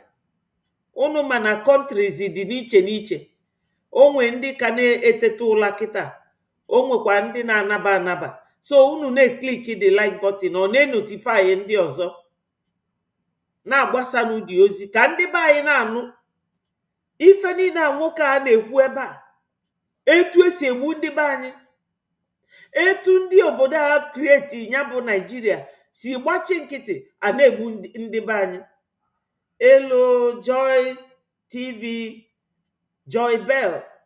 Yes, my people, enwere more of Biafra media. Joy Bell is one of us.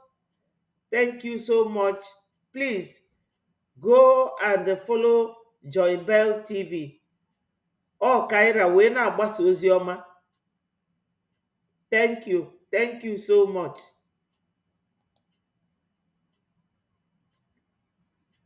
Daalụ sọ, Blessed Samuel.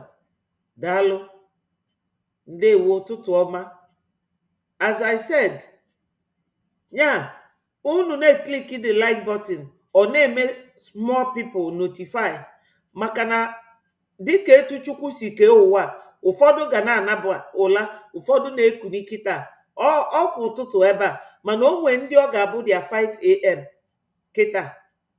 O nwee ndị ọ ga-abụ 5 p.m. na befa.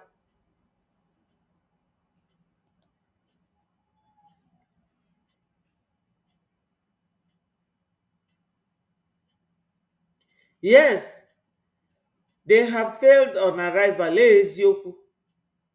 Eziokwu. So, if anyị ji wee na-ekwu ife a bụ na fada si na Biafra life matter. This our brother wee na-agwazi dates na year eji egbu ndị be anyị. Ma a na-egbu ndị be anyị, nwa bekee na-asọpọtụ ndị Fulani, fama ekwu anything. Unu ma na obefa ka mbi, ọ bụrụ na ọ bụrụ obefa ka mbi, asa mfa ka akwa, kosa afa n'anwụ. Obefa ka mbi. Onye na-egbu ọ na-ezi isie, ọ ya bụ ịdị security conscious.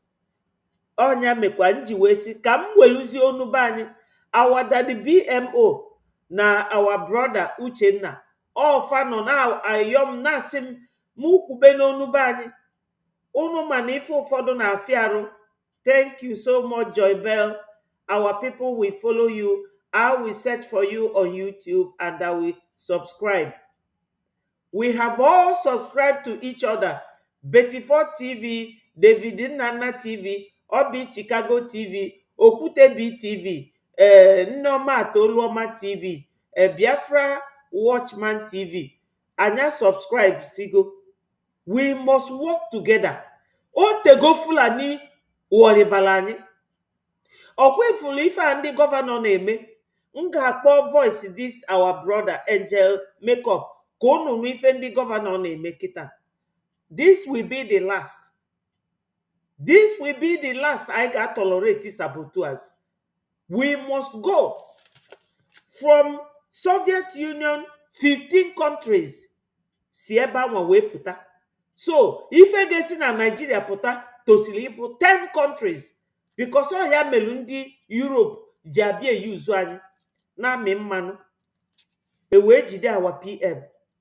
Because ọ bụ na anyị bụ 2 nations or 3 nations kịta, ọ eme.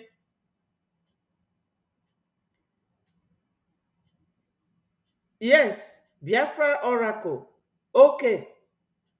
So my people, from Soviet Union to 15 countries si wee pụta. Ọ bụrụ ife ọjọọ bụ na isi na Nigeria wee pụta. So, can I continue nege this our brother ante?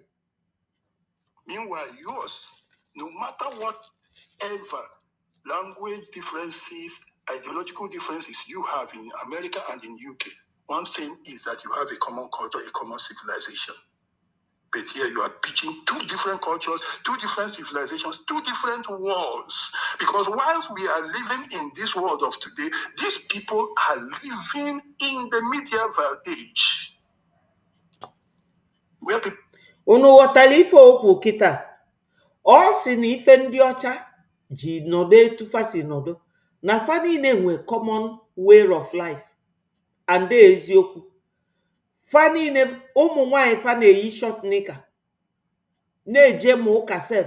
Ịbata n'ụlọ ụka nwaanyị eyiri short nika nọdụ ya, fada amasị ya pụọ. Fa nwee the same culture na fa nọdụ na tren fa na-esusu onwe fa ọnụ, onwere onye ga-ekwu okwu. Fa nwee culture na nwoke ga-anọ be nne ya ọ na-akpọbata ụmụ nwanyị, nne ya ma ekwu okwu, ọ dị ya culture.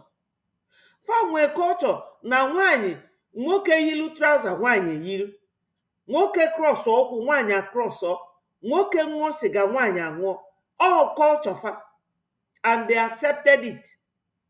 Mana ndị Fulani na-akpọ isi anyị. Unu mana ndị Hausa bụrụ Muslims, no Fulani wetara Islamic religion force ọfa fa wee bụrụ Muslims, and ọ ife fa chọrọ ime kịta to Islamize the whole region. Ọ ife nna fa Usman Dan Fodio na Saduana Osokoto na Abubakar Tafawa Balewa chọrọ wee bịa. Nke fa chọzi kịta bụ na fa ga Islamize, Fulanize ya, ndị be fa ga-abịa bichisi ebe unu niile. Ọ ife fa chọrọ. Mana nke a bụ ife ikpeazụ ga-eme n'ụwa, maka onye ndu ekwuge that Biafra will be the next miracle on planet Earth. Onwe Fulani ama ewenata our land. They can never do it. Anyị ama ekwe. By doing what? Donating generously with this very link. Ndị be anyị ama m na asị mmadụ donate to part with your money, ọ dị difficult. Mana ilota ife iji nyaba ego wele eme, ịma na ị ga-atụ nyaba ego. Na ya hie enwe nke a na-akpọ buy.stripe.com. Ọ dị very fast and very quick. Nwee nke a na-akpọ www.Biafra Republic Government in Exile, biafrarepublicgovernment.org. I beg your pardon. Nwee this number nke ndị bi na homeland, maka na onwe ndị bi na homeland amarụ nọmba fa ga-eji wee kwụọ ụgwọ donate. So many ndị alafula alafu, maka na nwatakịrị nwere uche bụ nna ya na-aga ife, ọ na-eso nna ya n'azụ ka o wee na-amụta ife. Mana ndị be anyị ada emie isi onye nke a si ebe, onye nke si ebe, onye nke si ebe a. That's why anyị ji enwe all these platforms, ka anyị wee nwee ike na-agwa onwe anyị okwu. Fulani bịara abịa, Fulanis came, fa wee fụ na anya anyị karịrị anya fa, wee gbaba anyị stud. Nwa bekee asịrọ fa gbuo anyị ma anything. All choice fa bụ igbu anyị. Nwa bekee gbachiri uwe ya nkịtị na-amị mmanụ na gas. Ọ ife fa dị interested in, ka fa wee na-edozi obodo fa. Ọsọkwaba anyị nye aghasa ọ gbasara fa. So my people, anyị ama nọ every year anya na-ebe akwa ndị ọcha mere anyị nka. No, anyị tosili rise up above that cry. That's why o ji wee dị mkpa na ị na-eme ife, ịnọkata ị na-achị azụ, gee ntị ka ị jụọ onwe gị kedu ife kpatara iji eme ife a. Ọnya ka m ji akpọ voice this our brother. Na ndị ọcha bịa mmakọdo anyị niile ọnụ. Anyị na ndị Fulani anyị nwere common culture. Anyị na fa bụrụ ofu. Even ndị ofe mmanụ, culture anyị na fa bụrụ ofu. Maka na ndị ofe mmanụ, ofu nwoke ga-atụba nwaanyị ime na Mushi, ọtụba nwaanyị ime na Ijesha, ọtụba nwaanyị ime ebe ọbụla ọ sọrọ ya. Ụtụtụ ọma ezigbo nwanne m. Obi Chicago is here, my people. We welcome her and we appreciate her. Thank you so much, ezigbo nwanne m. Ọkwanụ gị nwa bụ Okwuluọra. Amamewu a na-azụ Okwuluọra. a na-akpọ okwulọra mgbe o nwere ife ọ na-ekwu. Daalụ sọ.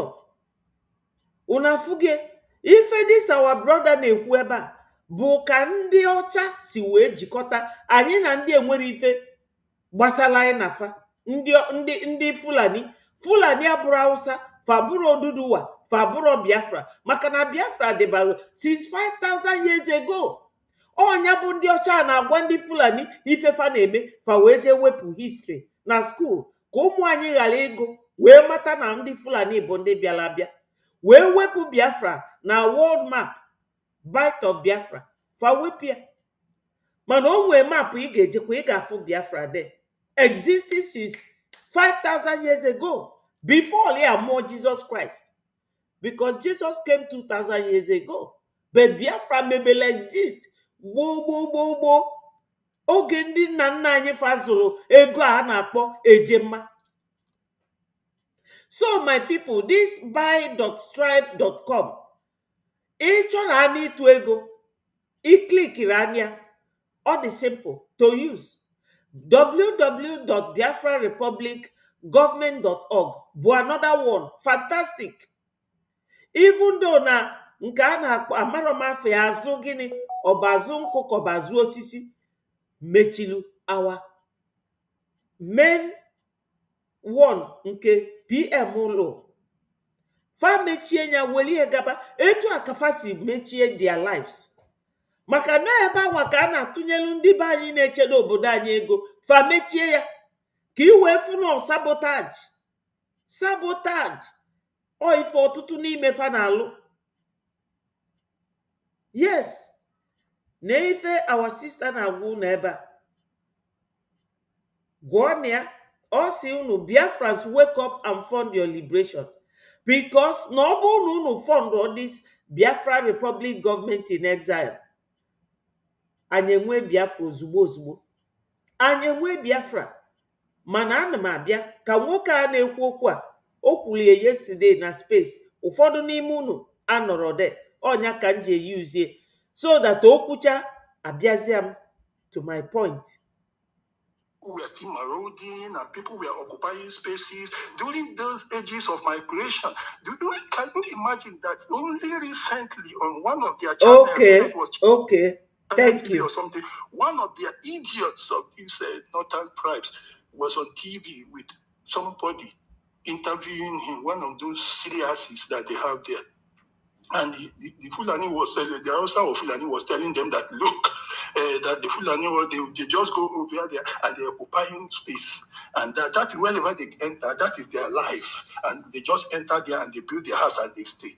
Can you imagine? And the idiot interviewing him or her didn't care at all to ask, what kind of life is it? Are we still in the medieval? Are we still in the Stone Age? Are we still in the migration stage of this life, of this earth? That place where you're going to, is it not somebody's land? So once we are in 2021, these people are still in the time before Christ. You enter somewhere, and that's the people you are putting us together with. I continue. There is this Apple 6 killings in June 2005, in which Nigerian police extrajudicially killed young Igbos. Their names are all here in Abuja. Till date, none of the police officers accused of this shocking evil crime has been brought to justice. On the 18th of February 2006 in Maiduguri and in almost all northern states, the Muslims protested over the publication of a cartoon in Denmark where one small boy drew something about Muhammad. 100 Biafrans at least were killed. The Muslims attacked Christians. So, the goat, the dog will eat humans too, and the goat's teeth will be the one to decay. Somebody will publish the satanic verses in UK, and the Igbos will be the ones to die for it. Somebody, a small child, will draw a small diagram about Muhammad in Denmark, and Igbos and the Biafrans will be the ones to be killed over here. Yes, my people. Ife nwanne anyị nwoke na-akọwa bụ eziokwu. Ọ bụrụ ọbala ndị Biafra ka a ga-eji wee na-eme one Nigeria. Ndị otu Obidiot Obi pụtara na 2023 to disorganize Biafra. Nwaanyị onye ndị mbi na befa nọ na their high commission na zoo, ọ na-agbagharị. Nke a isi dịka isi nkata, ọ na-agbagharị. Achọrọ m ịkpafu ya, unu ma na ebi m na befa. Ọ bụrụ na m ebiro na befa, as I said, ahọọ m fa ka onugbu, yọọ fa ka akpụ, sachaa fa ka akwa wit ọnụma, mana ebi m na befa. Unu amago. So ya bụ nwaanyị na-agbagharị from state to state, fa wee kpọọ Obi ọbịa obodo a, fa wee nụbịa ọkụ, ọrapụ Atiku na PDP wee si na emeghe Labour. Mana ọkwa dị same Obi gbusiri ụmụnne anyị oge ụwa zuru ike na-eme masob, wee tụnye fa n'Ezu River. Onye ndu wee kpọọ ọkụ n'ọnụ, wee kpọọ Obi iyi ọ kpọrọ Obi. Unu ma ọbara ulu na anyị ga na-elozi all these things, because ọ ife a ga na-eme unu ka unu wee mata na anyị nidili idoneti ego ị na-esevu, isevusie ya. Ndị Igbo sikwa nnọọ akụluo unu amala onye kpalịa. Kedu ebe ị na-ana ma ọ bụrụ na Fulani setụrụ on our land? Ndị ọcha mara value ife anyị na-eme, our tradition, ka anyị si amatu rapa, anyị si amatu piece of rapa wee na-ete egwu, jide akupe na-ete egwu. All these things bụ our tradition and our culture. Anụ nwanyị a na-aṅụle na-aṅụ mmanya n'obodo, ọ na-asụ ụsọ. So ego ị ga-esevu n'obodo oyibo, kedu ife iji eme? Nke ị na-esevu alụ ụlọ, gịnị ka ị ga-eji eme until anyị enweta Biafra? Thank you so much. Thank you so much. Ndị be anyị dị mma ka a na-akọwalụfa na-agwafe every day why we must fight for Biafra. So many Americans bụ ndị Biafra. Vada care negodu di a whole New York. Ndị be anyị juru, onwere penny afụfa na atụta. Fada join ife a na-eme. America anwa fight kwa Britain na 1706 till 17 something. Fa wee nụsị agha wee nwee their freedom. Ibia bili a na-ekwu okwu freedom nke unu, onwere onye chọrọ ige ntị. Fulani achọrọ ka unu bịa na-achịta azụ, otherwise ị na-anata, nwunye gị ga-akwacha isi, ụmụ gị nwaanyị niile ga-akwacha isi, gị nwa bụ nwoke ị ga na-akpọ isi anị. Ife unu chọ. Ọtụtụ ndị bi na UK the same thing. Ndị Biafra fada care any country ibi malụkwa na fa nụrụ ọgụ. Britain na Germany nụrụ ọgụ during the time of Hitler. Ife aka unu tosi ịdị na-abịa na-anụ. Ọ bụrụ ije na nke ada ndị ụchọ ma ọ na remigius, ndị agụrụ akwụkwọ a nwere ike ime research wee na-akọwala unu nke bụ eziokwu. Na ụmụ bekee ji anyị jikọta anyị like this ka ọ dịrị fizi ịbịa na amị mmanụ. Maka ọ bụrụ na Biafra bụrụ gọọmenti now, before fa ga-amị mmanụ anyị, mana fa ga-akwụ ụgwọ ya. Unu mana since 1970 wee luo now, na ndị anyị elu Nigeria aka wee nụọ ọgụ na fa na-ebu mmanụ a without ịkwụ penny. Faweli ya na-edozi befa. Oge m bịala obodo a, fe nwere anything, very wretched and very poor. Fa na-aza UK n'ọnụ. Kita Biafra ifefa under how many years fe edozi sigo befa. Nwee total buildings everywhere ka New York. Oge nje New York etikata m mkpu. Ụmụ nwoke na ụmụ nwanyị na-alụ obodo a.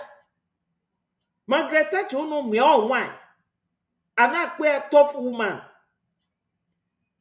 Kama ada ndị ụchụ ga-abụ Margaret Thatcher, ọ bụrụ sabotu a na-alụrụ ndị ọha na eze ọrụ na-akọrọ ndị be anyị ife na-efe efe. Unu ejezina ka a na-brainwash unu. Ife anwa bụ another evil sabotage because media is very powerful. A na-akọrọ ndị be anyị ka fa na-elote na Fulani a bụrụ Hausa, fa bụrụ Biafra, fa bụrụ Oduduwa, fa bụ ndị bịara abịa. How can we leave them to take over our land? Our ancestors will be ashamed of us. We have to donate and support our freedom.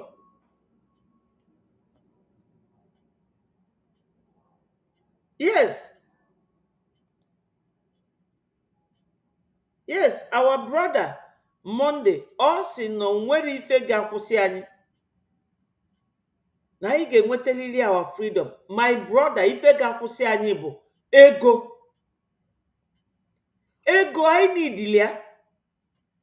All these countries nọ kịta na-eche ka fa fụ ife anyị ga-eme before fa bịa recognize anyị. Ka anyị jisi ike ego a eji a support ndị na-ego egbe na-agbara anyị mgbọ n'obodo, welie na support kwa ndị na-eme ka anyị dị recognized. I will come to that when this our brother finishes. Let's continue to listen to him. This has been the thing we have been putting up with. I want the world to take note of this. I am just on number 9. I have 32. I have 50 to go through this.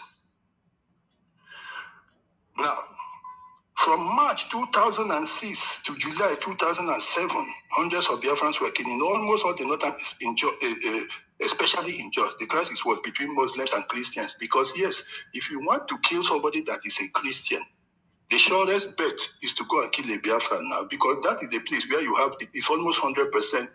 Even those that say they are worshipping whatever they are worshipping, their father or their mother, they are alone in it. Their family members are Christians. So that is for them. Do you want to make sure you kill a Christian when they are having their problems over there? Just go and kill a Biafran, you are sure. That is the difference. That's what the difference means. That's why we are talking about these differences. Mm-hmm. You can't lump people like that together. Every country in this world that I have studied, there must be a dominant, and that one is always the best. Here in Nigeria, they are not dominant because we know ourselves as a nation. We have ours. So you can't put us, file us under them and then mix the whole thing and get a different result that they are dominant over themselves. In our own, we are dominant if you give us our own country. All right. We continue. Now, between the March 10, 2010 and September 1st, 2011, over 500 Biafrans were massacred in Plateau again, in a place called Bakin Ladi local government area. On the 24th of April 2011, more than 1,000 Biafrans were killed in post-election violence in Nigeria. And among those killed, there was one Obinna Obokiri, who returned from London to serve his fatherland. That is a youth copper. This is again what we saw. Muslim youths launched protests in northern towns and cities after Jonathan won election on the 16th of April. So we pay for Nigeria's unity with our lives. We make provisions for human lives as if we are doing accounting with money, doing depreciation. That's what we are doing. That's what Britain is putting us through. And it keeps happening. Okay. On June 16, 2011, Boko Haram suicide bomber drove into a premise of Louis Edet in Abuja. And then, that's another death. The bomber and one Igbo traffic were killed, though authorities said up to 6 people may have died. I have not mentioned the one of Metasine because when Metasine happened, I was in Sokoto. It is not here. Metasine happened also, our people were killed. Okay, let us go on. On the 26th of August 2011, the Islamic group Boko Haram claimed responsibility for an attack on the United Nations building in Abuja, which led to 40 people died. Most of them were Biafrans. All of us know that one. Boko Haram. And of course, Boko Haram, Nigerians, the government themselves, the way they do their, like when you go to media blockade now, we'll talk about that one later. But they are saying Boko Haram is Western education. It's not really true. The Boko Haram, when you interpret it that way, it goes a bit. Boko Haram is saying we don't want Western influence. We don't want Western indoctrination. We don't want Western indoctrination. You know, education and indoctrination are very close. But what they don't want is Western indoctrination. They don't want Western influence. They want Arabic influence. They want Arabic culture. They want Arabic Islamization. They want Arabic civilization. So two civilization, why do you put two civilization? You now want to take a purely Christian civilization and Judaic civilization and file it, and the Western civilization, and file it under an Islamic civilization in Nigeria. What sort of inhumanity is this? What sort of inhumanity is this? Just you are playing games with our lives.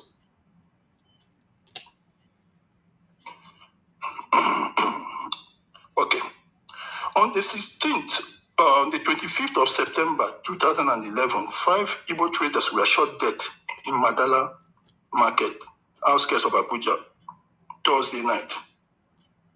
The government stopped the Madala Market and made street a shop because they believed that shop was Igbo people's shop and they ordered them to recite the Quran, which they could not.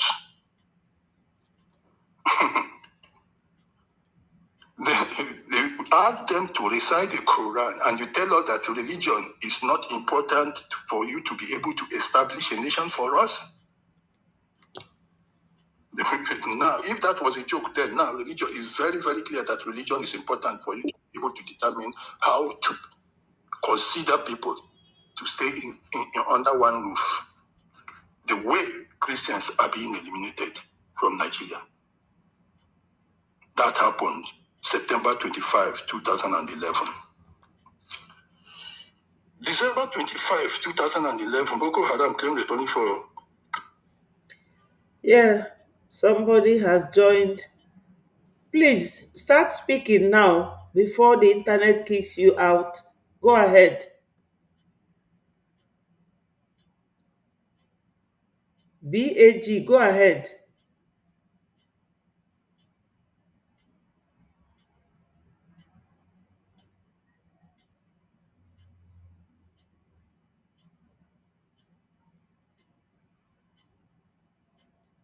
Hello, BAG. Go ahead and speak to Biafrans.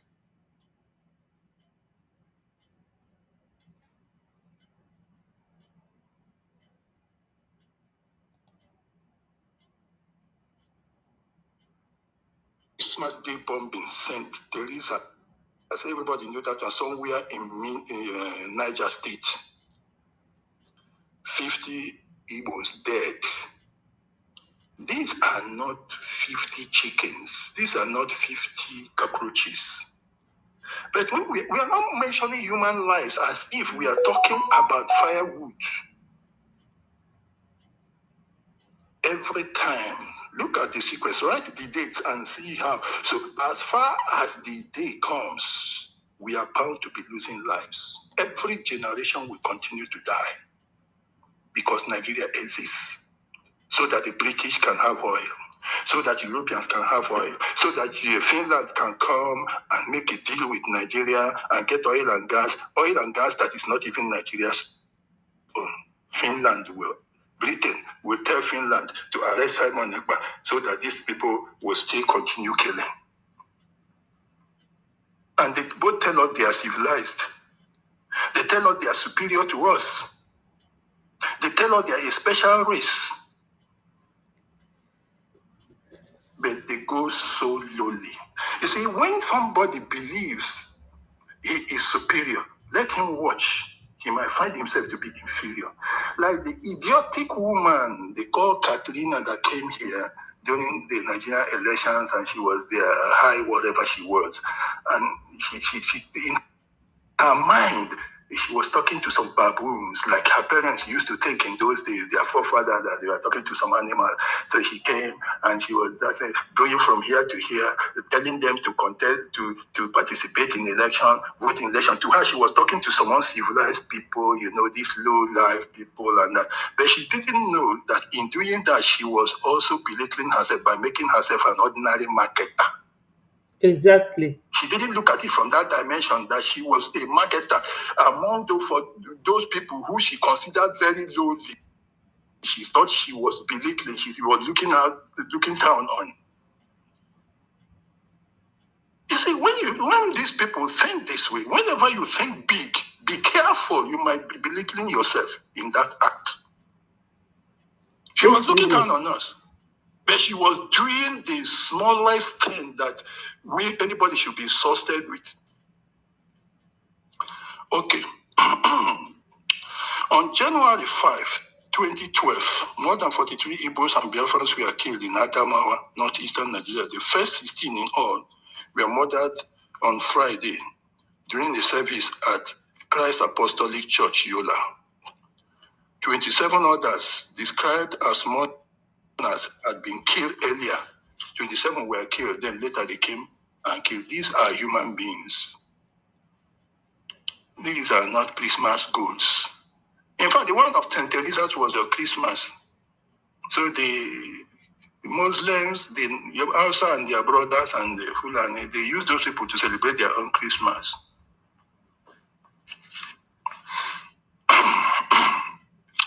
On January 11, 2012, Boko Haram terrorists shot dead 4 Igbo men who were believed to be fleeing violence from Maiduguri.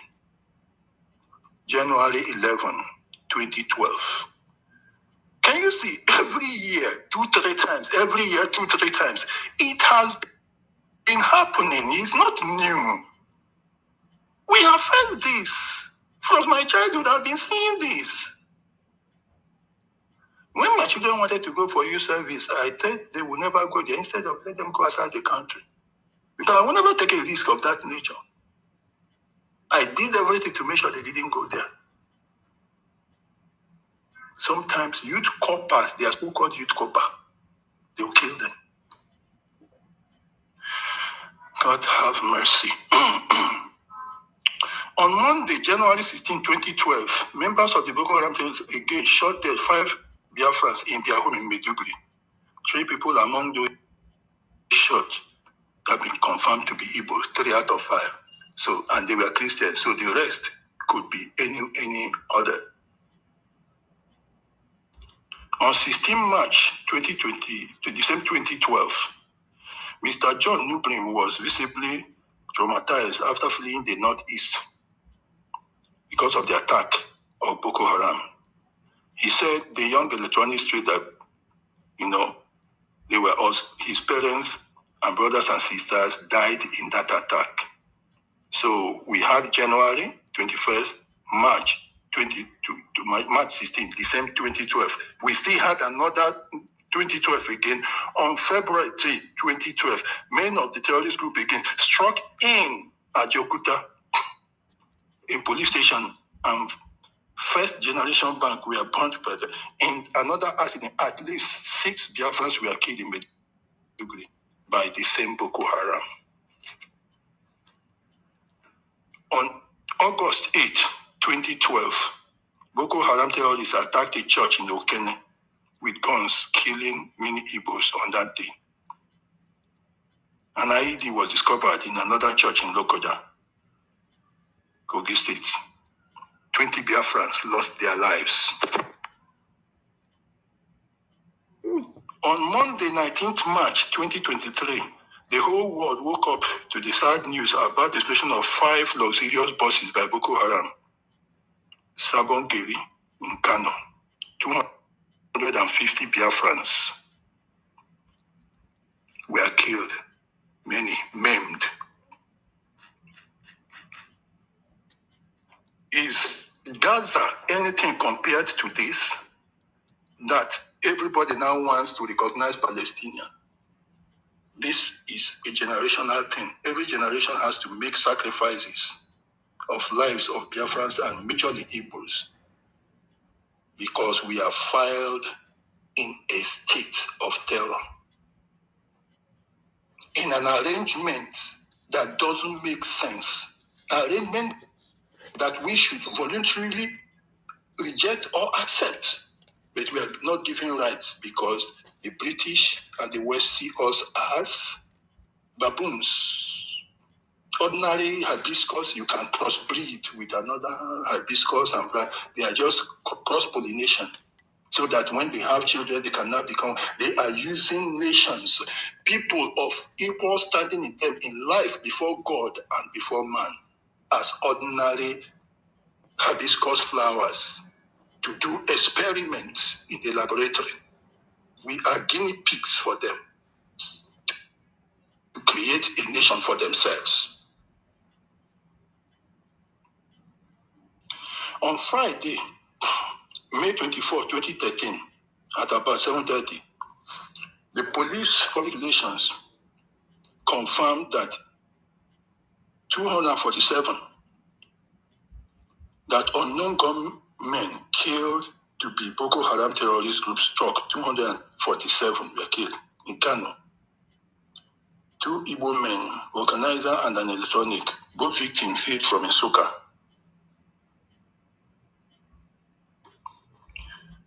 Now, we came to Uga in Anambra State as the people awaited the return of their kinsmen, Mr. Nnamdi Ezeukwuala, whose 3 children were killed in the latest Boko Haram bombing incident, according to this. These very men eventually died from wounds they sustained from bombs which killed their children. They were buried the same day, 4 of them. On September 2013, gunmen on the rampage swept through 3 states, Borno, Kaduna, and Plateau, in northern Nigeria, killing more than 50 Biafrans again. On September 3, 2013, more than 5 Biafrans, Christians, extraction were forced from their house in Jos and executed in the ditch. Now, Abuja, Friday, September 20, 2013, at least 7 Biafrans were killed by the terrorist group Boko Haram. On 28 September, Boko Haram terrorists bombed 3 banks and killed 4 in Kaduna. Heavily armed Biafran Boko Haram terrorist members bombed 3 commercial banks, and at least 5 lost their lives. Now, we know what happened, how Biafrans were drowned at that is river. The idiot that is now calling himself Obidiot was forced by these same people to drown Biafrans. 235. They were floating over the river. At Nuba High School, they must have killed over 100 of Biafrans just simply praying and trying to get spiritual in this same struggle for Biafra. That's another prize. It doesn't matter to the West. It doesn't matter to America. It doesn't matter to anybody. It doesn't matter to Asia. All that matters is this Ebola-stricken corpse, Nigeria, that everybody is coming to fetch and peck oil. Because of oil, the Biafran lives do not matter. At Mpo, over 150 were killed, and the Nigerian papers, the news media, carried it wild. over the place, how the massacre of Biafran, the IPOB members, was coordinated. Yeah, they were coordinated. They could carried out a military action against another country. Once America and we'll be talking about how Pentagon went and carried out some kind of espionage or whatever in Iran or anywhere. Theirs is to go after civilian Biafrans, unarmed, holding flags and singing. They attacked Nnamdi Kanu's house and killed 28 able-bodied young men. That's the sacrifice we are paying to the British, to the UK for staying in Nigeria. That's not enough for them. During the time Trump won elections, they went to Port Harcourt to people and they massacred people there simply because Biafrans wanted independence. And there were people who were celebrating Trump's victory because Trump is seen over here as a savior. They massacred again. Even, was it last year or last 2 years, when IPOB again came up and they wore white t-shirt or what, and they went to Aba again, killings again. 100 were killed by Nigeria.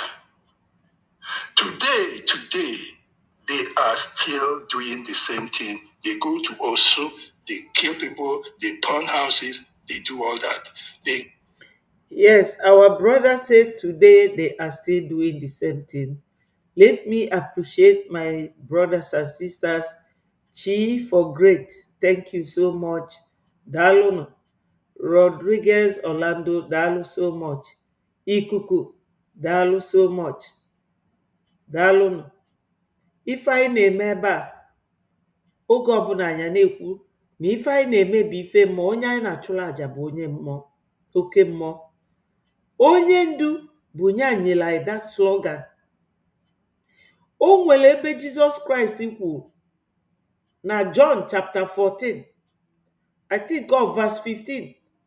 Ọ sị, if you love me, obey my commandments. If you love me, obey my commandments. And dịka this our brother unu na-anụ onu esi ekwu ebe a, gift favor, daalụ so much, thank you. Dịka this our brother si ekwu ebe a, ka o si a conclude okwu, the last place o mention bụ Osu and Okigwe. So m ga-akpọ voice this our angel makeup ka unu nụ onu before mụnwa eweta my own conclusion. Maka na ezigbo nwatakịrị na-ege parents ya ntị. Weda ma ife parents gị na-agwa gị ọ dị njọ ọ dị mma, ị ga na-ege fa ntị maka na ọfa ji ọbalafa fọm ọ gị mụpụta gị. They can never lie to you. They would like you to progress ka ị wee bunie afafe enu. That is why ịma before mbi obodo oyibo a apụtasị ọ na-eme ka ndị ọcha nwere uche. Nwatakịrị onye ọcha nwere ike ịrapụ nne na nna ya gbasoro gị, mba. Dịka etu ndị be anyị si arapụ ife Biafra na-eme na-agbaso ndị Fulani, asị na emelila anyị n'agha. Gịnị ji wee mee na Soviet Union na-enwe 15 countries si wee pụta? So Nigeria bụ a dead country.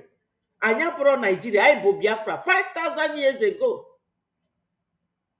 Onye na-akọrọ m maka ada ndị ụchọ, onye nke a chafụ ka ọ bụ.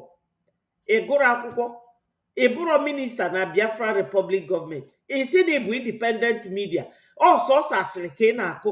Kedu ife uru ịbalụ Biafra? O nwere. Onye na-egie ntị bụ onye amara ife ọ na-eme. Common research, sigodie ya ji eme research, ọ mara. Maka ọ bụ na ọmalụ na ife ụfọdụ ọ na-ekwu na ndị mmadụ ga-agbalị akwụkwọ wee kpụpụ ya kot, tụọ ya nga. Ịntanetị abụrụkwa ebe a na-abịa ekwu agha without evidence. No. Like ife a mkpọ kịta, ọ bụ na mkpọ afa nwoke a sị na o kwuru ife dị etu a, ọ sị na ekwuru ya, produce m this voice.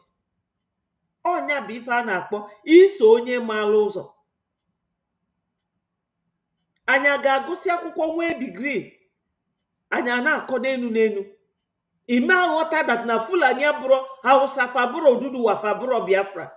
Fulani abịa iji ndị ọcha wee na-aghọrị anyị. Anyị nwa ga-aghọrịkwu ndị ọcha because na anyị nwa nwe the oil. Anyị nwa ma ife a na-akpọ negotiation.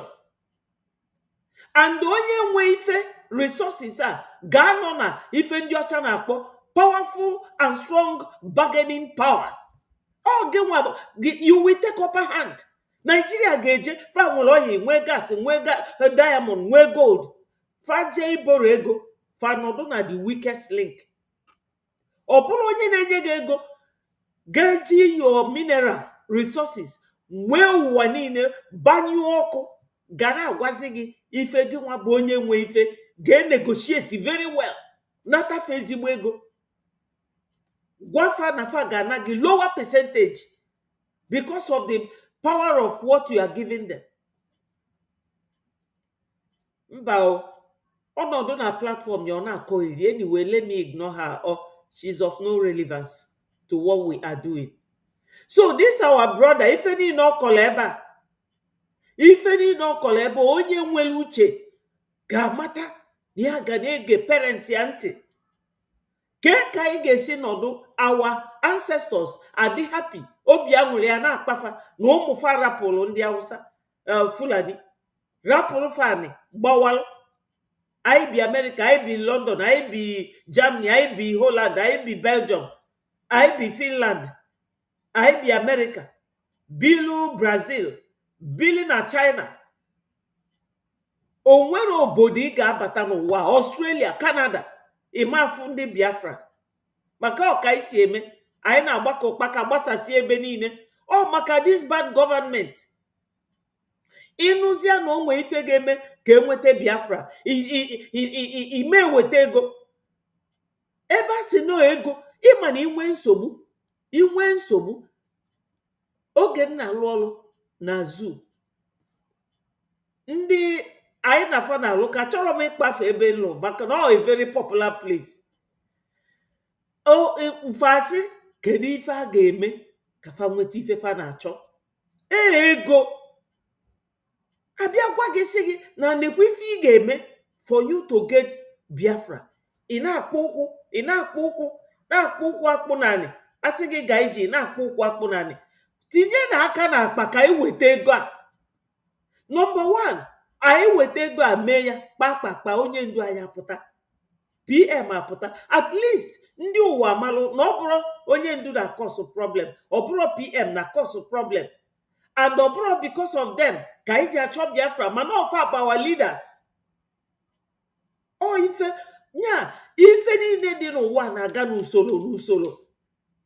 Ka m gwa unu nke bụ eziokwu, anybody bịa nye IOU loan to Biafra Republic Government in Exile, Biafra abịa ego ga-asụ.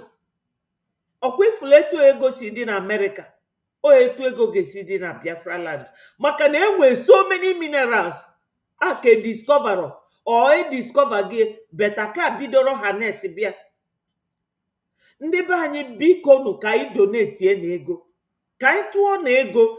Ndị nọ na Biafra, unu nwere ego, unu bụ multi-millionaires. Nke a na-akpọ Cubana chief priest, ogolu Rolls Royce na-agba na mmiri, na-agba n'enu anị.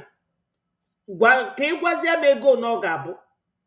Nke a na-akpọ Ali na Onyema jee welu 2 billion na-enye ndị Fulani against your brothers. So let me play this video ka unu know this our brother.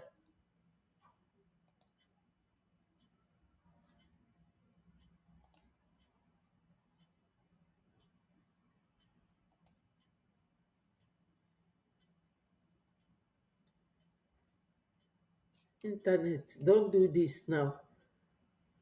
Allow this video to play. No ụmụ Chineke nọ here, they want to listen.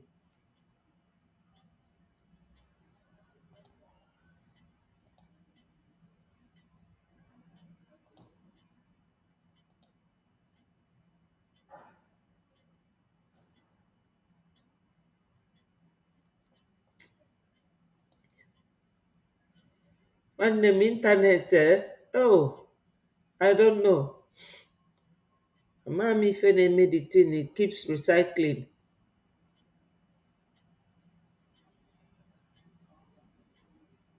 Exactly.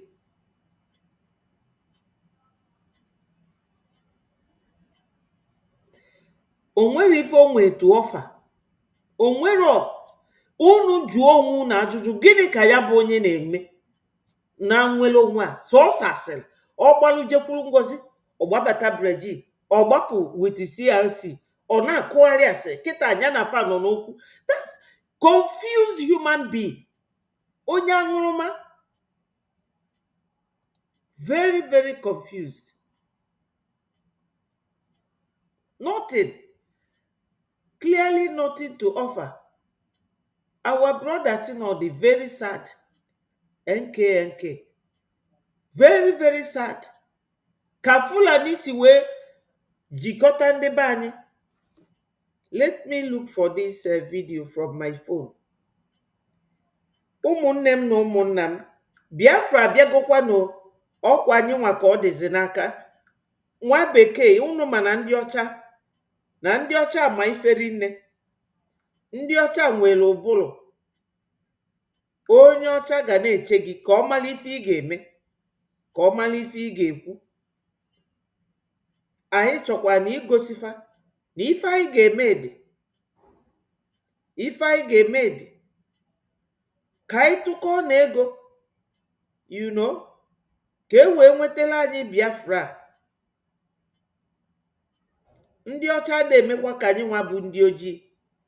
Ị na-ego onye ọcha ife 100,000 pounds, i wee nye 99, ụfọdụ won, omenyekwa gị ya, omenye gị ya cha cha cha. Ọ ga-asị gị gị wetazuo the money. Ọ bụrụ ndị be ya sị, oh kọstọma mezianụ, mba, ọ bụrụ ndị ọcha. So ndị a na-ejere anyị ije a, ọ duty anyị ka ọ bụ iji make sure that na anyị na-akwụfe ụgwọ. Ngwa geenụ ntị, because na this one dị na nke a dị ebe a adịkwe ekwu okwu. Let me play it from my phone while you listen.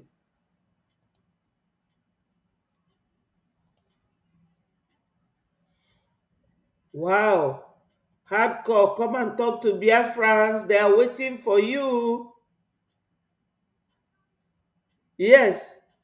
Pure definition of evil. To understand what is going on in our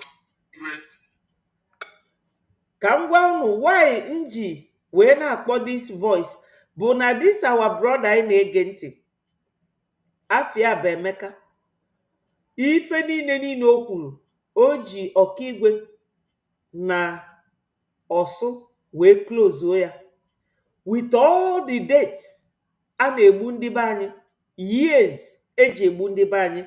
O bidoro ya with 1940. Let me ede ka m wepụta ebe ndelie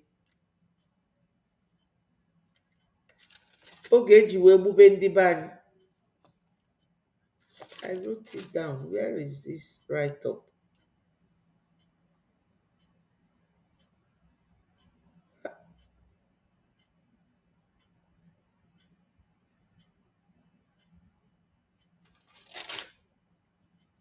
Yes, o bido na June 1945 oge egburu ndị be anyị. O mention June, o mention 1953 Akintola, oge Akintola chọọ ka ebido nwee independence, fa bido gbubekwa ndị be anyị n'ugwu Hausa. O mention 1966 between May and October. O mention June 1967 till 1970. O mention kwa 1967 anwa. Mention 1993 to 1998 ka esi gbuo ndị be anyị. Mention June 1988 maka Abacha. Mention 2001 Sharia egburu ndị be anyị. All these years ọ na-mention bụ years eji wee gbuo ndị be anyị. Then o mention kwa 2011 etu ndị Boko Haram si gbuo ndị be anyị n'ugwu Hausa. O mention kwa 2012 Adamawa na Yola ka esi gbuo ndị be anyị. Mention Boko Haram gburu ndị be anyị na bank na the same 2012. That was January 11th, March 16th, 2012. Young Biafra egburu n'ugwu Hausa. Ife niile a bụ ife okwugide wee kwuo last ka ndị Fulani si wee kịta nọdụ na be anyị. Kedu ndị fa na-use governors? So let me play it here. Information. Today's date is 8th of August 2025. And as I am reporting from Ezambo, Old Ebonyi State, I have come with a current update that is going on now. Even those in Okigwe should testify it. If you have anyone in Okigwe, just as you are receiving this information, make call in Okigwe to understand what is going on in Okigwe. But before I will proceed on this information, I will not forget to give to honor to whom honor is due in the respect of Chief of Armed Forces in the whole Biafra nation, in the respect of Igwe Botoso, the Triple G. And I want to also to appreciate the good efforts of Major General Gento de Yahoo, who has devoted himself and his men to defend Biafra land. So I am appreciating all of you and all the Major Generals of Biafra Division Army for giving me the privilege to bring this information to Biafrans, especially those living in Okigwe. And what is the information? The information is that Peter Mba is now trooping his military, his terrorist military soldiers down from Enugu down to Okigwe. And Alex Oti from Abia State is trooping his military from Abia State to Okigwe. And Nwifuru of Ebonyi State is also tripping his own terrorist soldiers from Ebonyi to Okigwe.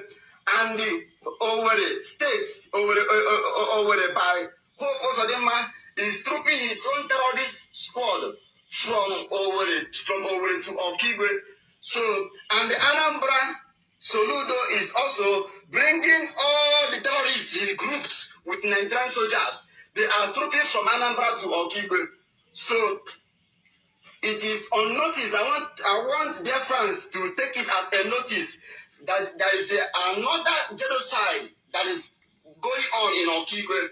And Tinubu, according to the Tinubu and the Hopos of them, they have targeted Aku Okigwe, Ihube Okigwe, Arondizogo Okigwe, Ezinati Okigwe, Uman Moke Okigwe, Amoro Okigwe, Abobo Okigwe, and all the some part and villages of Onimo axis.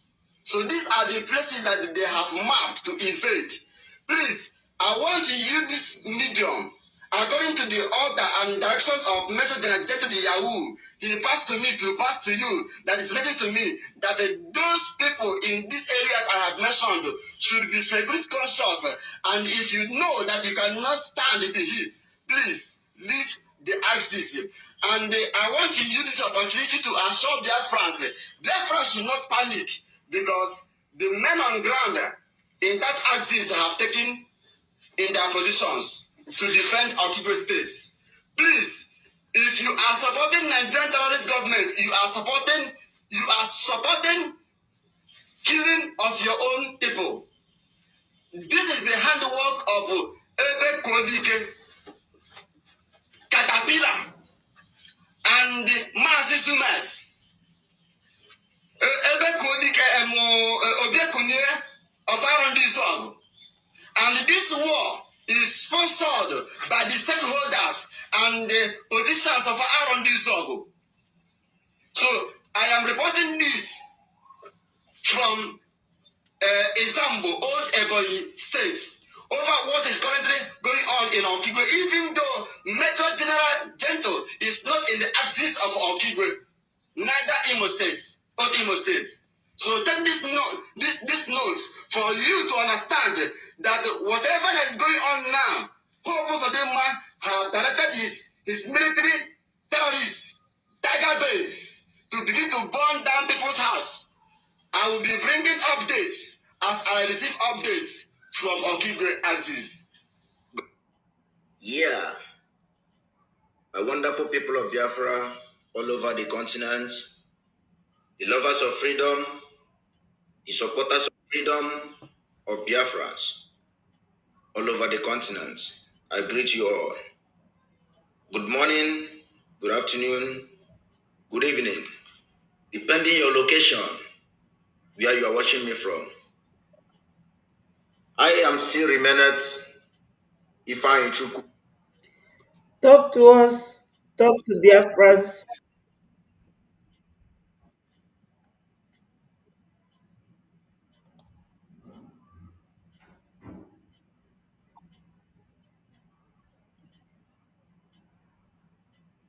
I know network is really.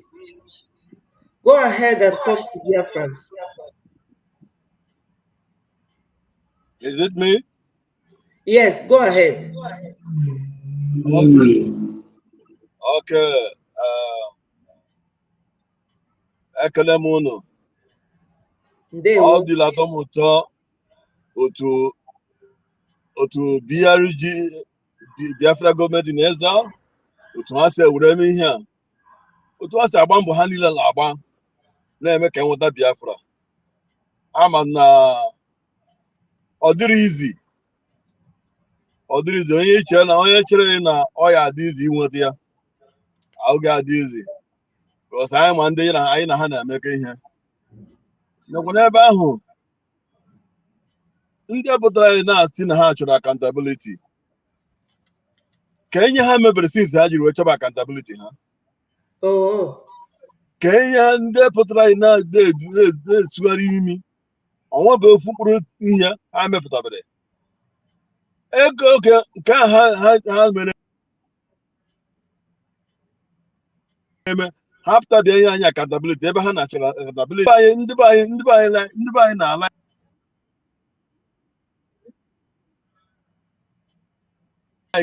ka asịla ọ bụ ya ka were sị na onye ọbụla pụtara anyị na si ka ya na ya ga-enweta Biafra na ya ga-eme karịa ihe ya nwa na-eme na ọ ga-eme gịnị na ọ ga-asọpọtụ onye ahụ ya na-akpuo n'otu ala ka onye ahụ gaa n'iru ọ demere ihe for more than 1 month o nweghị onye pụtara anyị before onye ndị were gaa iru were bụrụ ihe isi were na-emekwa ya otu o si eme ya otu ihe ha na-eme bụ ha mapụta ha na-etisasị nke onye ọzọ mere eme ha mekwana nke ha ji emeripie because ọ bụ oke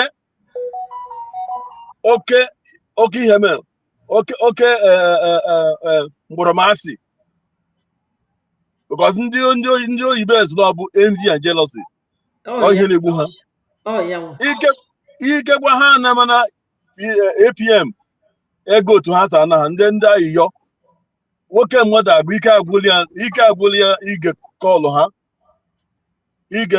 na inye ha ihe ọbụla oge ọbụla ha na ya ike agwụli ya ego ha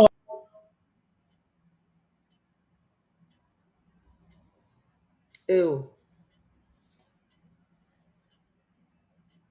Sorry, my brother. Internet. Hardcore, where are you? Join us hardcore and talk to Biafrans. Click the link and join us.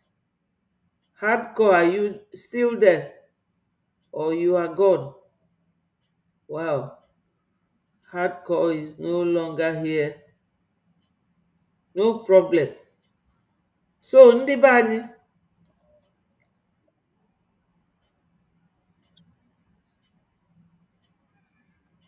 wow,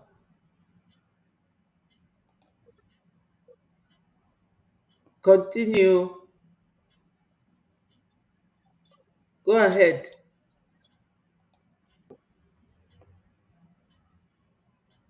Okay, okay, thank you, Betty. Kita ama asụ n'olu Aqua Cross ka ndị gwa Aqua Go Cross ka ahead. ha biko bịa tiri anya aka n'ihe anyị na-eme na ọ bụ sọsọ ndị Igbo ji eme ya.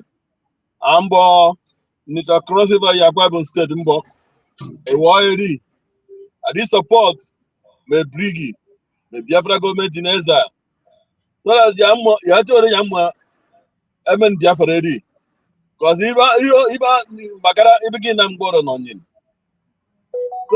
ado nyin egbo abi na mgbọrọ enyin egbo abi nam ya Biafra eri so that the choro frere nyin area utoro ato Biafra eri because frere ada desi oro ken kan yin o wi kama ken na mbọ meked eske na so no mbi okusa mbi Fulani mbi Yoruba kama area timbo abasage no nyin mbo iwori edi support brigi edi support Biafra government in Neza edi support the Biafra Liberation Army so that I'm out of them I'm yokaraba kit nyini and yeah emema ba kit go for nyini yeah friend because the friend mama akamo kararo make any war aka win anytime any even 12 o'clock 1 o'clock okolo yo make any ka win ogbono ke bi na even no for the me aka ngbo nyori afere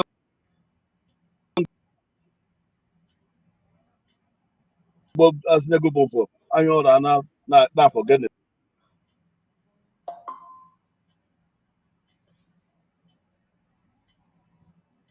Oh,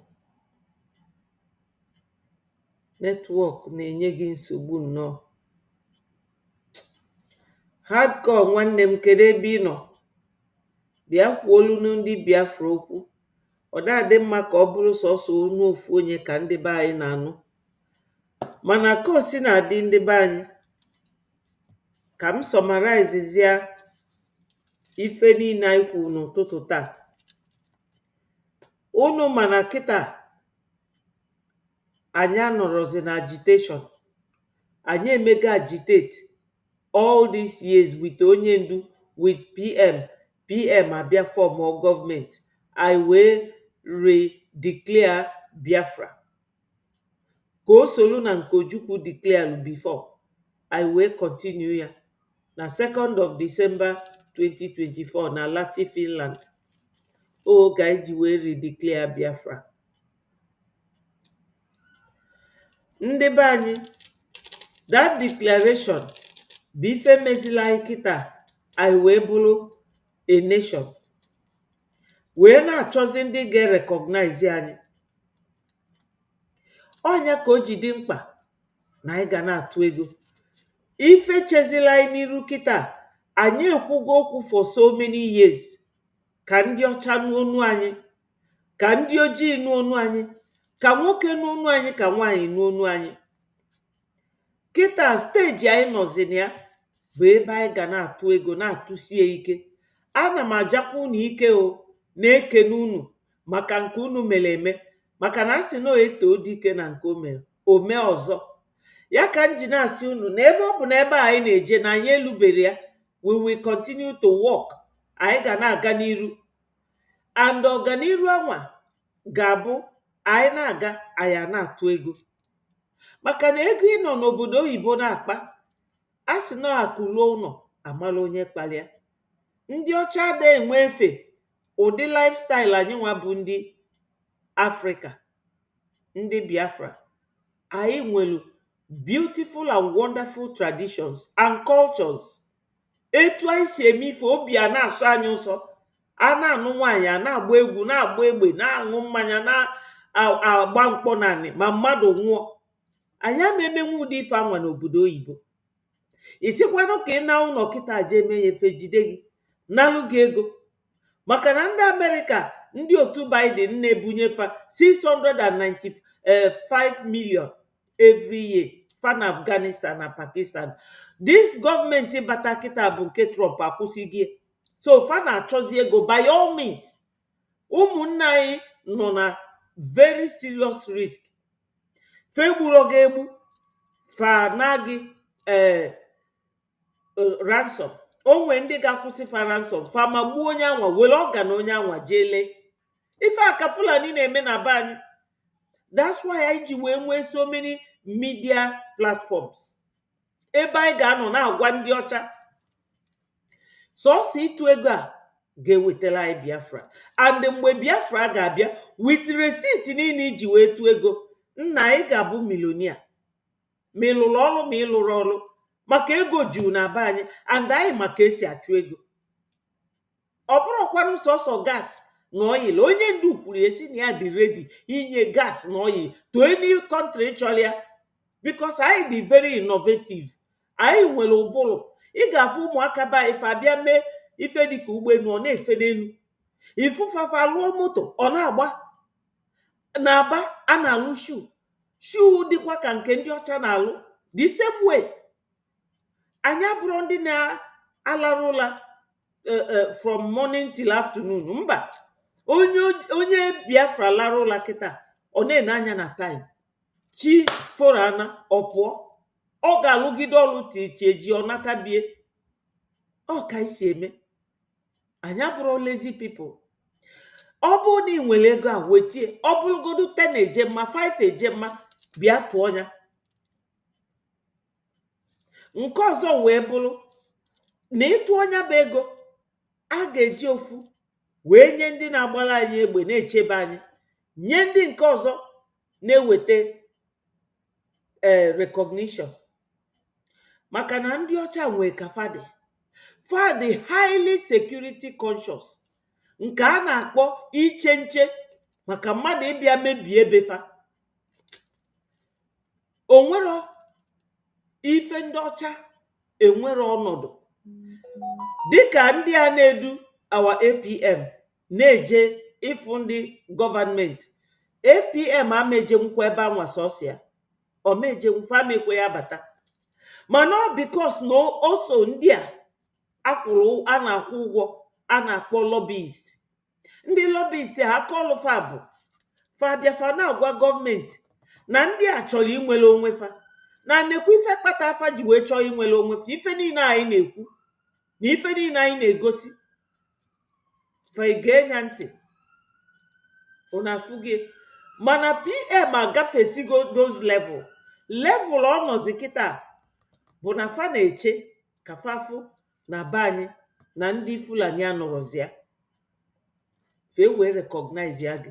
Maka na that congressional, the transitional room for testimony ebe APM je 2 weeks ago, unu afụgo nọ onye recognize gị ga-akpọbata gị n'ime chamber room ye.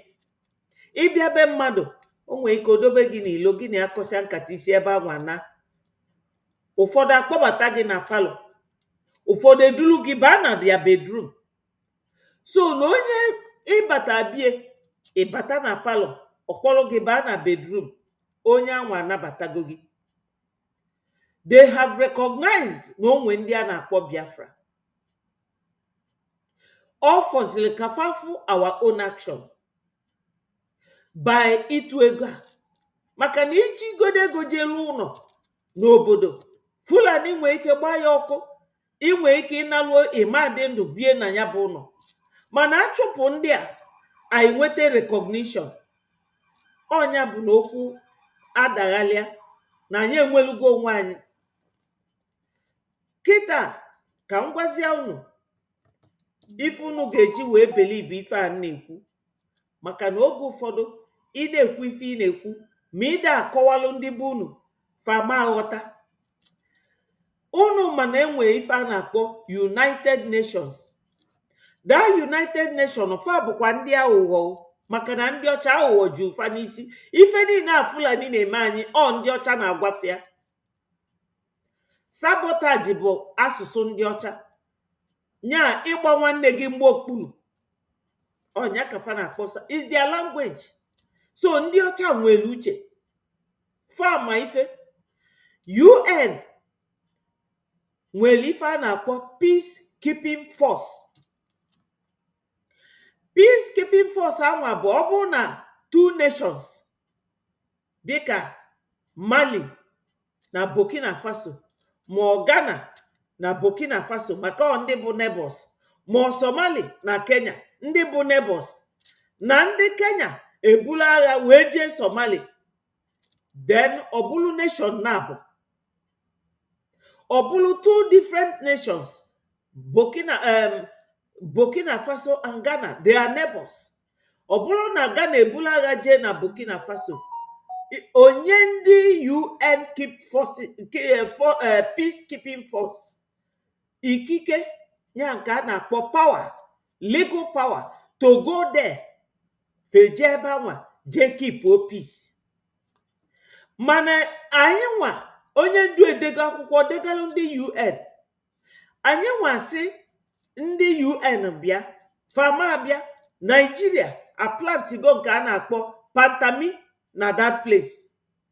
Pantami bụ onye terrorist achụrụ na Saudi Arabia, ndị Nigeria kpọrọ ya.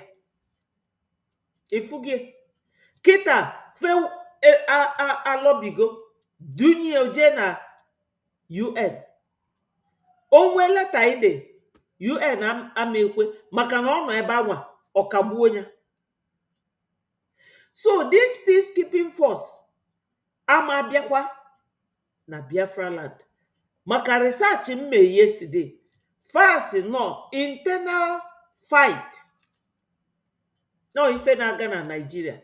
Internal fight mean gịnị? No ụmụnne na ụmụnne. Ndị be anyị na Fulani anyị bụ ụmụnne. The answer is no. So no anyị tụọ ego anụwa wee ndị lobbyist anyị wee jee ọsịsọ jee to so many countries, especially America first, maka na anywhere America recognize, other nations will follow. Maka na America bụ giant. Enidiro m ịkọrọ unu position ndị America na the whole world, influence fa. So recognize anụ unu today asịta bụ 12th of August na America recognize go Biafra. Echi bụ 13th ifu ka ndị Nigeria ga-ebukọrọ ngwafa pụọ. Otherwise America ọbụlụfa na Nigeria unu afụge. So for them to recognize us, I need you inject nya etu esi agba mmadụ ọgwụ. Onwe mgbe a ga-agba gị ọgwụ, ọ bụrụ na iriro n'ije gba injection, maka omego m before, ọgwụ anwụ ebutuo gị ka ajụ. Omego m n'ụlọ ọgwụ. So agba ndị kedu afafa ndị lobbyist a injection anyị ga-agbafa bụ injection ego. Anyị donate ego. Ifu na Biafra ga-abịa tata na echi. Ego bụ ife niile. Ndị be anyị unu alarụzi n'ụla. Ama m na ofu onye Biafra nwere ego a ga-eji wee even ndị ga-enwe $10 million fanwelu. Iche na a na-ele Rolls Royce a Cubana chief priest igo, ọ na-agba na mmiri na-agba n'elu anyị, ọ dị gị cost 10 million mbana. Ọ karịrị $10 million. Ndị be anyị ji ego, mana fa nọ na-amaliriri egwu ndị Fulani na-atụfa.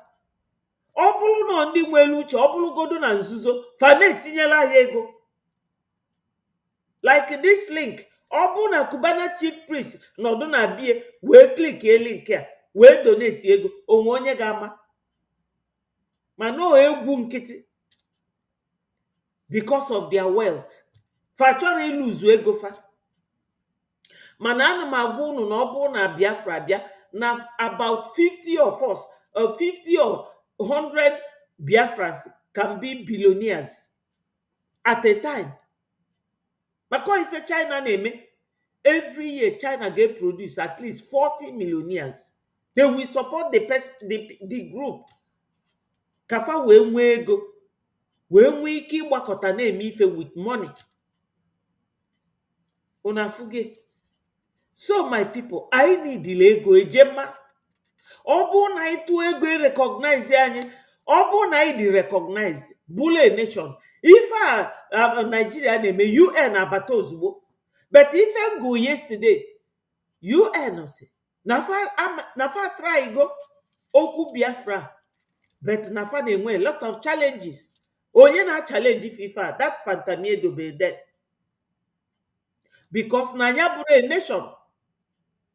Anyị bụ nation. Yes, by our own standard. Mana ndị ọcha ka recognize anyị. We need 5 nations for that Montevideo Convention criteria to be completely met. Anyị nwere ana 5 nations recognize anyị. UN enyezi anyị that certificate of independence. Onwero country ada aga through it before ebule a nation. Burundi dị 13 million. They are a nation. Nekita Somali gafa bụ nation. Ndị Sudan, ne Palestinians a na-achọ recognize ifa. Akama agụrụ mmalụ me onwego ndị recognize ifa. Mana the whole Europe fa nọ na-agbachite Ukraine, na support Ukraine, na na-egbufa. Ada egbu mmadụ ife a na-egbu n'obodo anyị na Ukraine. Mbụ ndị fa na Russia na-anụ because of war crime and because na fa bụ si nation. Ifuge. That's why we have to donate. Mụnwe nwere m, mana obele nke nwe ana m ejisi ike tụnye. Ana m ejisi ike. Asị na m bụ millionaire ka Obi Kubana na chief priest na E-money. Unu ga-ama ife m ga-emenwu. Unu afuge. Onye ọbụla jisi ike donate. Rapụ kene unu anyị chọrọ igo. Rapụ moto anyị na-achọ igo. Donate ego. Maka na ị ga-agba limousine ma Biafra bịa. So my people, I have to leave it here. Okay, hardcore, maybe Nula Ujigi. Thank you. Okay, all right. Okay, Anugum, Dalon. I will leave you people here, my fellow Biafrans. And I thank you people so much for always coming round to join what we are saying and what we are doing. Daalụ na ụmụnne m na ụmụnna m, ọ ga-adịlụ nwoke mma dịlụ nwaanyị mma. Agwago m unu reasons why Biafra must come and how it will come. How it will come from now. Anyị bụgo a nation. Bụ na anyị ga-atụ ego. Ụzọ ife na-abụ ofu bụ maka ndị na-eche nche n'obodo anyị, ndị na-agba egbe, Biafra Defense Forces. Nke ọzọ bụ maka our lobbies. Ọ gwụcha etu Biafra ga-esi bịa. For now, I will leave you people. God bless Mazi Nnamdi Kanu. God bless our Prime Minister Mazi Simon Ekpa. Chukwu ga-eme a ga-erelease ifa. Bless our APM. Onye ji isi wee bụrụ ogidi n'ebe anyị nọ kịta. Chukwu ga-agọzie. Gọzie ya n'ụtụtụ, gọzie ya n'efifie, gọzie ya n'abalị. Maka na ọnyanwa bụ na Biafra na-aga kịta. And anyị ga-akwadie. Kwadosie nye ike. Kwadie n'ụdị dị iche. Please, my people, donate, donate, donate. Our brother si Ambazonia will join anyị na Finland last year. Ọ si anyị know 3 ways, 3 things ga-ewetela anyị Biafra.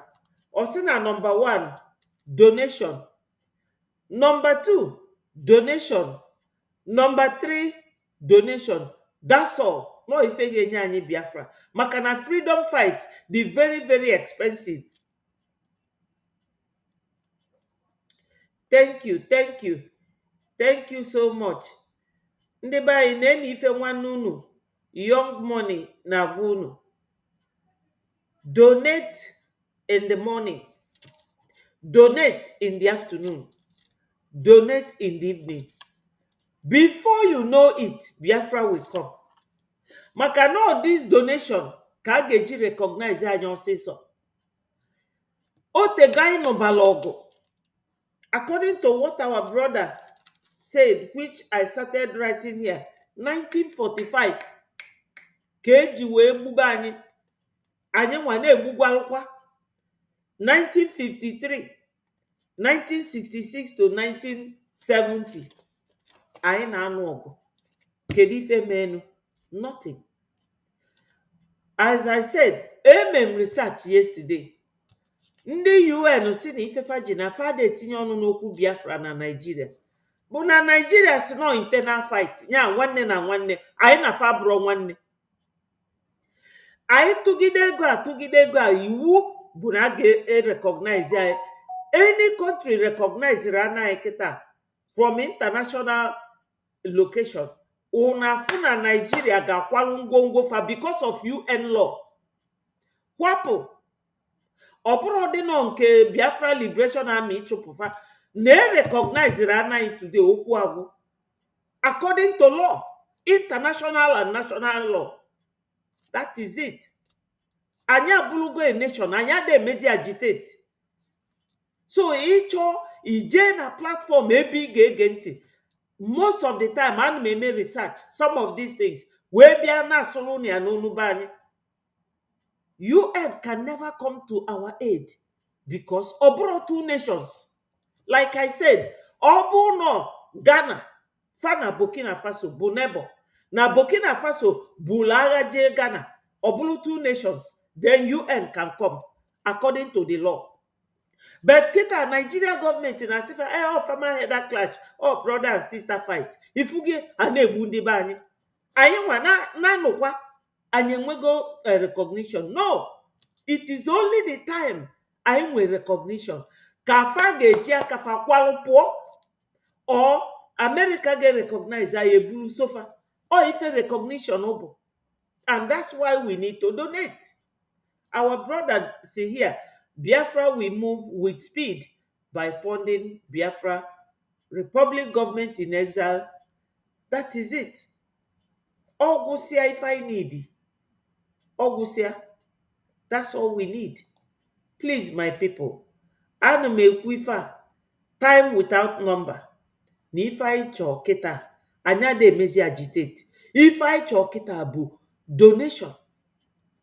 Ne nke a bụ buy.stripe.com. Fastest. Ya ka nji mee my donation na Saturday. Ọ da afiarụ. Nya nwatakịrị nọ na primary school ga-use nwe. Then nke ọzọ bụ www.biafrarepublicgovernment.org. Eme ngwa ngwa emeghala ọdachi. Asịrị ọ bụrụ ya ga-enye anyị Biafra. Asịrị ndị otu ada ndị otu na Remijus na Biafra disunite, ndị na-achọ relevance ka a na-anụ afafa. That is not what we are here for. Anyị enwere efe that nonsense and rubbish. We have come here to tell you people the gospel truth with the law. Maka na ndị ọcha dey recognize ndị isi mgbaka. Unu che na Nigeria pụta today si na fa chọka ụwa recognize afa na a ga-ekwe. Afafa dị na international world terrorism list as number 1 after Afghanistan na Pakistan. Nigeria bụ the highest. Fulani fa agbago onwefe egbe n'ụkwụ. Ọkwa fa lo na fa na-emegbu anyị ka ị na-eme ndị ụwa na watch. Ife niile na-aga whether mafasi no internal fight or not, according to ife ngota yesterday na UN platform. N'anya fa nwee satellite onwere ifefe adafụ. Their commissioners, high commission, that's their embassy, juru na ba ife na-enweta information from ndị befa. So Fulani emego onwe fe expose. Unfortunately, no ụmụ be anyị kafa na-egbu. Onye na-asị na a na-egbu anyị maka na emerila n'agha. Ndị Zamfara ọnụlọgụ with Nigeria. Yoruba land ọnụlọgụ with Nigeria. Why eji egbukwanụfa? Ọ maka na Fulani bụ terrorist country. Ndị bịara abịa from Futajalon wee chọọ ịnalụ ndị nwe obodo anifa. Ndị Hausa bụrụ Muslim, so fa gbulufa bụ ndị Fulani oge fa bịa wee Islamize afa by force. Hausa bụ Christians. Christopher Musa bụ onye Kaduna, a Christian. Yakubu Gowon from Panshin, a Christian. Afia bụ Jack. Yaradua na ndị otu na Kedafia, T.Y. Danjuma, onye Taraba, Christians. Fa wee nụọlụ Fulani agha ka isi na anya dị fa today. So anybody na-eme Biafrans anything, chetakwa tomorrow you will pay for it. So ma ndị niile anọ na-eme sabotage now, chee na ọbara ụmụ Igbo ama efefe ajụ. Let them wait. PM gwara unu si that what you don't know is bigger than you. Donate, donate, donate. I will leave you people here till tomorrow. Chukwu rapụ anyị ndụ, anyị ga-afụ echi. I love you all, my people. I love you. I love you so much. Biafra must come. Biafra ga-abịalele. All hail Biafra. Peace, progress, unity and equity. Ụmụ Biafra, onye ndị logba gburugburu na-eche ndụ ya nche mgbe niile, unu alarụkwa n'ụla o, mụrụ n'anya. Bye from here. I love you all.